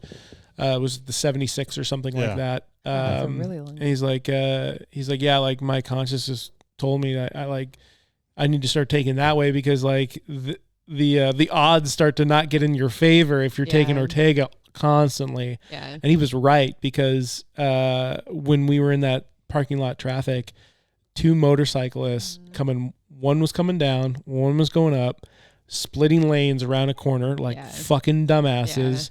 Yeah, I mean, you talk about the probability of this actually happening. Yeah. But they both fucking go head on and collide with each other around the corner while they're both, one's going one way, one's going the other, and they both split lanes at the same time. Gnarly. They go head on each other, and I know one died. I don't know what happened to the other one, but it was bad. Yeah, they're crazy. I mean, people drive like dickheads, and I'm like, guys, it's. So I grew up in Topanga Canyon. Oh, it's the same. It's the same road. Yeah, it's the S curve. We called it the S curves in Topanga. Yeah. It's not as long, but it's the same fucking thing. It's just constant right, left. You don't get a straightaway ever. Yeah. Or if it is, it's very, very short lived, and it's just like you're playing the victim role. Huh? Yeah, I'm playing a victim role. I'm sympathizing here, but it's. You just don't drive like a dickhead when you're on that kind of a road, and people want to save a couple minutes. It's wild. It's wild. Anyway, how did we get on that topic? Here we go. Hit MGK. Oh, I know this song. Yeah, it's a good song. It's not bad. Yeah, okay. It's not bad. What's another good one, Spencer? Oh, dude, that album he did with Travis was really good. I thought. Oh, is that why they're all buddies? Yes. Kardashian. Yes. Yeah. Yes, this is a good song. There you go. I'm over it.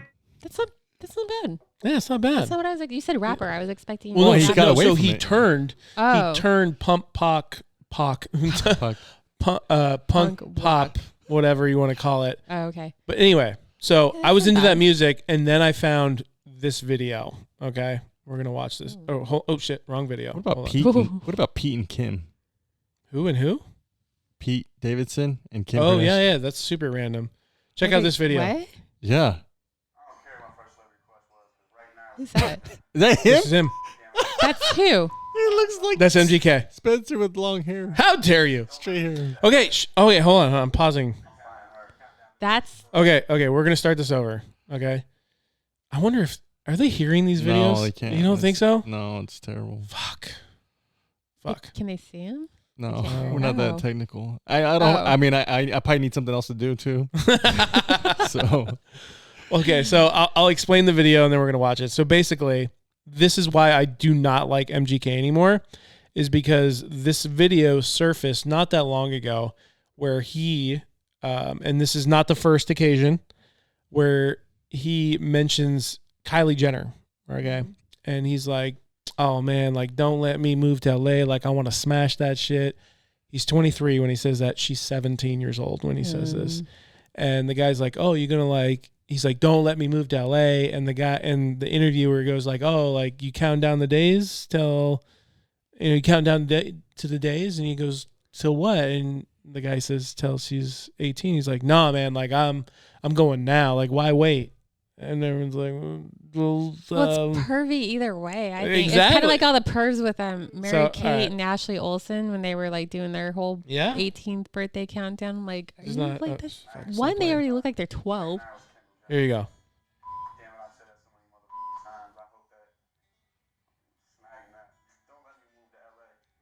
Oof. I'm finding her.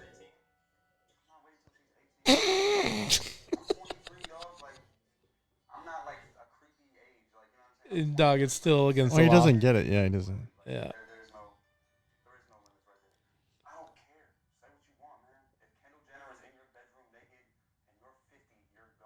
Oh, bro. What? Oh. Right? Imagine. You have a daughter. Imagine if somebody said that. Yeah, no. Right? Yeah. You got a stepdaughter. Like, yeah, it's wild. Freaky. Like, dog. Crazy, yeah. Imagine. Yeah. Imagine like, hey, I'm finding, again, she's a celebrity, right? everybody knows who Kylie Jenner is. It doesn't look like It was Kendall, not Kylie. I'm sorry, Kendall. Get it right. Imagine if somebody was like, hey, I'm finding your kid and I'm going to try to fuck him. That's gotta be weird now though too, because now they're all besties with Courtney, the sister. Because Travis and Courtney are together now, which is such a random pairing. But I mean, apparently it's not that random. I guess they've known each other for forever. Taught Travis's kids, school I will not name, but he was feared by so many teachers. Why? Allegedly, I cannot confirm or deny this. Allegedly, like if he didn't like you, he would just get you fired. And so he donated a lot of money to that school that they were at, like literally like millions of dollars. Yeah. And they like built a whole brand new campus or building on the campus, yada, yada, yada. Taught both of his kids. And I saw him one day and like I was super into metal at a young age. And he was wearing like a Slayer shirt. And I was like, dude, I got to talk to him about Slayer, you know? And he and I like bullshitted for like 20 minutes about Slayer and just metal, like old school metal and like how far it's come and blah, blah, blah. And like all the good stuff, you know, it was like an awesome conversation. I walked away. I was like, that was so dope. You and Travis are besties. We're best friends. He's actually coming on the pod next weekend. Nice. That would actually be really cool if he came on, but he was really cool to me. I never, ever had a problem with him. This was during the time period when he was, I don't know if he was like officially pushing their products. It's still to this day, I don't know, but it was On It Products. He was like super into Alpha Brain at the time. He was on Joe Rogan's podcast. Anyway, he was pushing their products. I asked him about it. He just like, oh, I love him, blah, blah, blah. And I started taking him and he would like ask me like how I started taking Alpha Brain. He was like, would ask me like how I liked him and stuff. And so like, really besties. Like I had like a good, like I was definitely, I would say, and he probably doesn't even remember me, but I would say he and I probably had the best like relationship like he probably had with any other teacher. Because he was always in somebody's shit. I will say that. Really? Yeah. Yeah. He was that parent. And again, like I could totally be reading this wrong, and I'll totally cop to it if he wants to come on this podcast and hang out and you just want to like shit all over me, like it's fine. But like he would just show up randomly on campus and like walk into his kid's classroom, which to be honest is a little weird, you know, like to just like walk into your kid's classroom flexing. Like for no fucking reason, just to see what's up. Those are the only kind of interactions I had. But again, like I never had a bad reaction with him or interaction with him. He was always like really cool with me. All right. So this next video that's happened, this has been a very, very hot topic in the sports industry. So Nikki, if you want to just, you know, unplug your headphones at this point and just not listen to everything that's happening. Do you not think I watch sports? You don't lie. You don't watch sports. What? Are you into sports now? What do you now? What do you? I remember last time you came out here. I think you were talking like baseball or basketball. Like who watches that shit? You're talking about football right now? Yeah, and you're okay? Football. Oh, interesting. Okay. What are we talking about? All right. So Antonio Brown, a.k.a. the AB. I don't know who that is. Oh, my God. This is what fantastic. Team is this is fantastic. This is all right. So Antonio Brown has been an elite. I kind of stopped with the NFL after all those. Yeah, I got you. I got you. I'm the same way with pretty much. I still enjoy watching football. Mm-hmm. I'm way more into college football than I am any other sport now. Even with the Dodgers, like I grew up listening to Vince Scully and everything, and just with all the bullshit pandering, I'm just over pro sports for the moment. Oh, all right. Absolutely. Paul loves it, by the way. He loves it when he sees people kneel. You should ask him about that. Yeah. Anyway, so Antonio Brown. Okay. Give you a little backstory because I was not prepared to give you a backstory because I thought you would actually know who Antonio Brown is. He is once upon a time an elite wide receiver for the Pittsburgh Steelers. Okay. Then he spent some time. So right after that, he was like Raiders, Patriots, then I guess Bucks, right? Mm-hmm. But a lot of attitude problems, a lot of outbursts, a lot of meltdowns. Diva to the nines. Okay. Sounds like a sounds right up your alley. Right. So his latest meltdown was again with the Tampa Bay Buccaneers, and this is his story, and it hasn't been confirmed or denied yet, but this is his story, that his ankle was hurting, and you can go back in the records. He was questionable. He says that his ankle had been bothering him for a few weeks, and he still played through it. He said that he couldn't go any longer, okay, and his ankle was bothering him so much that he knew he couldn't be at his full potential, and he didn't want to play. And so he says that the coaches told him to, you're either going out there or you're cut. Okay, that's his story, which I have a very, very hard time believing, because one of his backstory, diva to the max, right, has so many outbursts, so many meltdowns, and just if you're injured, there's a protocol. Trainers are checking you out. You're going under the tent. These are things that there's a process. Yeah. You just don't go. You don't go walking up to Bruce Arians, which is their head coach, and you're like, "Hey, I can't play." It just doesn't go like that in the NFL. And so that's his story. Then he says, "Okay, well, if that's the way it's going to be," he rips off his pads, rips off his jersey, throws his glove up in the stands, and just leaves middle of the game. Interesting. Let's check it out. Squeaking. So that's his one of his other receivers, Mike Evans. Mike Evans? Yeah, Mike Evans. Mike Evans. So dude, don't do it. Don't do it. He looks like a turtle. Look at him. He looks hurt. This is AB work this is standard AB work right here. Throws his shit up in the stands and then just starts walking across the field while the game is still going on. Is he naked? I know he's pantsless. Wow. Wait. Sorry to ruin your hopes and dreams. No, I just there. thought he He's took still everything wearing off. I was like, geez. Tries to get jogs off while he's getting the crowd hyped up, and then goes down the tunnel. Nice. And he's done. So he's quit. He quit. Okay. So, a couple things. One, his story is very fucking shoddy. Two, he was, and again, because of the situation he's put himself in, teams aren't signing him for long-term deals. Yeah. It's all 1 year contracts and a lot of incentive-based contracts where he was, where it's okay, it's a $1 million or $2 million. I can't remember what his contract was with the Bucs, but I don't think it was a lot. It's let's say it's $2 million. Okay. Right off the top. And then there's all these incentives put in place. Okay, if you received for X amount of yards or X amount of catches or X amount of touchdowns, or if we make the playoffs or whatever, you'll get these financial incentives. Right. He was so close to getting 3 incentives checked off his list where he would have made 300,000, 300,000, 300,000, and then he walks off the field. It's fucking so weird. It's so weird. And so he was on the Full Send podcast that I was listening to earlier today. One, the dude sounds fucking brain dead. I'm not going to lie. I listened to him talk, and he talks I want to say Kanye West, where he's just talking in circles. A lot of his analogies don't make any fucking sense. I'm going to chalk this up to a couple things. One, I think that he's somebody, again, an amazing talent. He, at one time, he was the most elite wide receiver of all time in the league. Right, Paul? That's yeah, Pro Bowler. I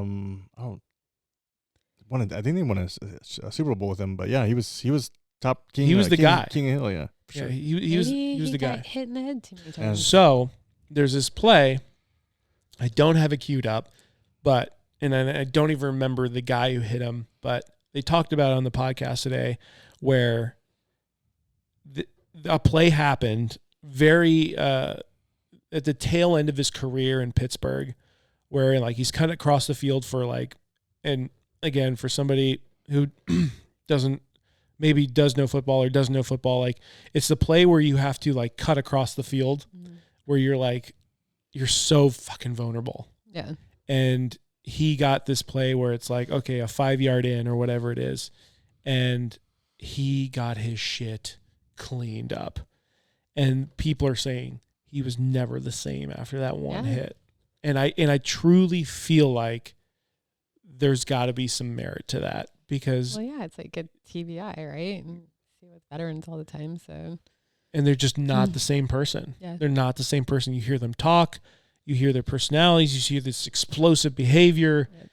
It's just not the same person that you remember, you know? And it's, I'm somebody who thinks like Cam Newton. Cam Newton is not the same person that he came in when he was a league, when he first got drafted into the league. He just does all these outrageous shit where you're just like, bro, fucking dial it in, man. Like, what are you fucking doing? And I just don't think they can help it. And again, I listened to this guy talk on the podcast. I'm like, I had to shut it off 30 minutes in. Like, it just did not fucking make sense. None of it did. That sounds like brain injury. Brain injury. I'm telling you, that's really what it comes down to. And it explains the behavior too. It explains the behavior. He's talking to himself in the third person, just like, you know, just wild shit. So it's like, I think it's a combination of like, you're a fucking diva. Yeah. You've never been told, you've always been told you're the shit. And that's the only thing you hang on to in your brain. Mm-hmm. Also, you've got a lot of fucking wires and screws loose because of all the hits you've probably taken. Yeah. But anyway, that's my take on that. Interesting. What else we got here? Let's see here. Oh, this should be interesting. Virtual payment methods. Do you hear about this? Now, PayPal, Venmo, all these things. It's not happening, is it? It's happening. So $600. So $600 or I thought more. it was a proposal. Is happening. It got passed. Who is passing this shit? So any transaction $600 or more that comes across PayPal, Cash App, Zelle, Venmo has to be reported to the IRS now. Almost a $500.99 or $599 transactions. Yeah. Thank you. Right? And one transaction, or you're saying like I think it's over... one. So yeah, that's the thing where I'm unclear about it. I don't know if it's like total or one transaction, or I don't know. I think it's I don't know what to think. I think it's fucking wild. Like I pay my my pool guy. I pay him Venmo. Yeah.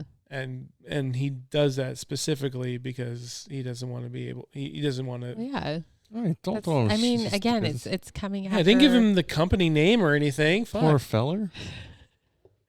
But it's just, it's going after small businesses again. Exactly. Like, again, it's like why they kept fucking marijuana illegal for so long. Yeah. Because they couldn't figure out a way to get their finger in the pot. They wanted to get their share. But this is the government that cares about you. You're right. What am I talking about? Fuck. You're right. It's all for your own good. You're right. Not to line their pockets. I mean, just the fact that, most of these politicians are millionaires, like, isn't that a problem? Nancy Pelosi, her fucking net worth is $200 million. Who's going to Florida to retire? Interesting. Interesting. Why not California? Yeah. Why don't retire in the beautiful state that you've created? Let's real quickly talk about Nancy, okay? All right, do so it. If you even read a little bit of her background, she started out managing her dad's, basically his list of people that owed him. Oh, fuck. Like a bookie. Yeah, she was in her 20s. This is how she started her life out, her adult life out, managing the list of names that her dad, all these people that owed her father. And so I'm like, do you think this woman hasn't figured out how to, basically bribe people and blackmail them and that whole, that's how she was raised. So again, this woman made a living out of that. So if you don't think she's got people that owe her favors, or she's got shit on people, oh, by the way, I've got this. So and to your point, Nikki, they started questioning the fact that they can have the insider trading in stock, and she was like, no, she's like, no, that's fine. I just saw a meme. Free market. I just saw a meme about something that was like, no, I'm holding on to my shit until Nancy fucking sells or some shit like that. I know, yeah. If you're trying to look for any kind of like stock trading or anything, just do whatever Nancy's doing. Yeah, because she clearly knows what's going on. Yeah. Way before anybody else. But I'm like, they're so dirty and it's in your face. Like they're so bold with it. It's like that's all in your face, and people are like, no. Yeah, how do you leave office for 20 plus years and you're a millionaire? Yeah. Not even a millionaire, dude. $200 million. Like you're worth $200 million, and you're a millionaire, I think. But you're. I know, but I'm saying like it's not like I'm more. It's not like my net worth is like $5 million. Like it's fucking almost or $500 million, dude. Like what the fuck? We paid for all of her shit. Yeah. Fuck, dude. And you hear anytime she gets in front of the mic, she's almost as bad as Biden. Almost as bad. Did you see her eyebrows? Yes, that was so good. So that's so Botox, good. Okay? So not Botox. Nikki, disclaimer, Nikki did not do, Nikki didn't do hers. I do Botox, by the way. If you Shout out. And I will not make you look like Nancy. So. She looked like she got some couple CCs. That's what happens is if you do it wrong, you have that permanent surprise look. So. She looked surprised. They said it's like the White House roof is being extended up for Nancy Pelosi. Yeah, I saw that too. That was good. That was good. That was good. That was well played right there. The internet is undefeated. And internet will always be undefeated. Speaking of undefeated, your boy Jake Paul. JP. There's been quite a feud going on. Why is there a feud? With Jake Paul and Dana White. I know Dana. You know Dana? Like, well? I used to. Oh, okay. Here's the thing with Nikki. I wish I didn't have the camera on her. I wish I'd seen her. Yeah, please recreate that facial expression you just made. Yes. Just on the off chance he's listening, we're not going to go into detail. No, it's not what you think. Dude, when she comes out with this is not with the hands start coming out like this is not what you think. No, I knew when UFC was just starting, and so like I used to work out at his private gym in Vegas. I was going to school there, and private masseuse. But we would go to all the after parties, and it's interesting. Wow, I feel like there's some stories that are not being told right now. We're gonna have a number 3 podcast. Yeah, I feel like Nikki's gonna have to come in for this one. Wow, that's I'm a big fan of Dana because he's one of those people who have from the get-go never fucking started doing any kind of the mandates or any of that kind of stuff. Yeah. He's let everyone do whatever the fuck they're comfortable with doing, which I do appreciate. Yeah. However, there's been a very petty thing going on with him and Jake Paul. Why? Jake Paul's been calling out all these fucking UFC fighters. Why? Well, I mean, there's a lot of reasons. I'm somebody. Wait, is this the guy? Was he fighting? What's the little Irish guy? McGregor. Connor. McGregor. Did they fight or were they? No, they have not fought. They have not fought. He wants to fight him. Who wants to fight him? Logan, right, or something? Jake Paul wants to fight Conor McGregor. So confused. A YouTuber wants to go fight Conor McGregor. Didn't he beat somebody or? So he's beat a handful of people. Okay.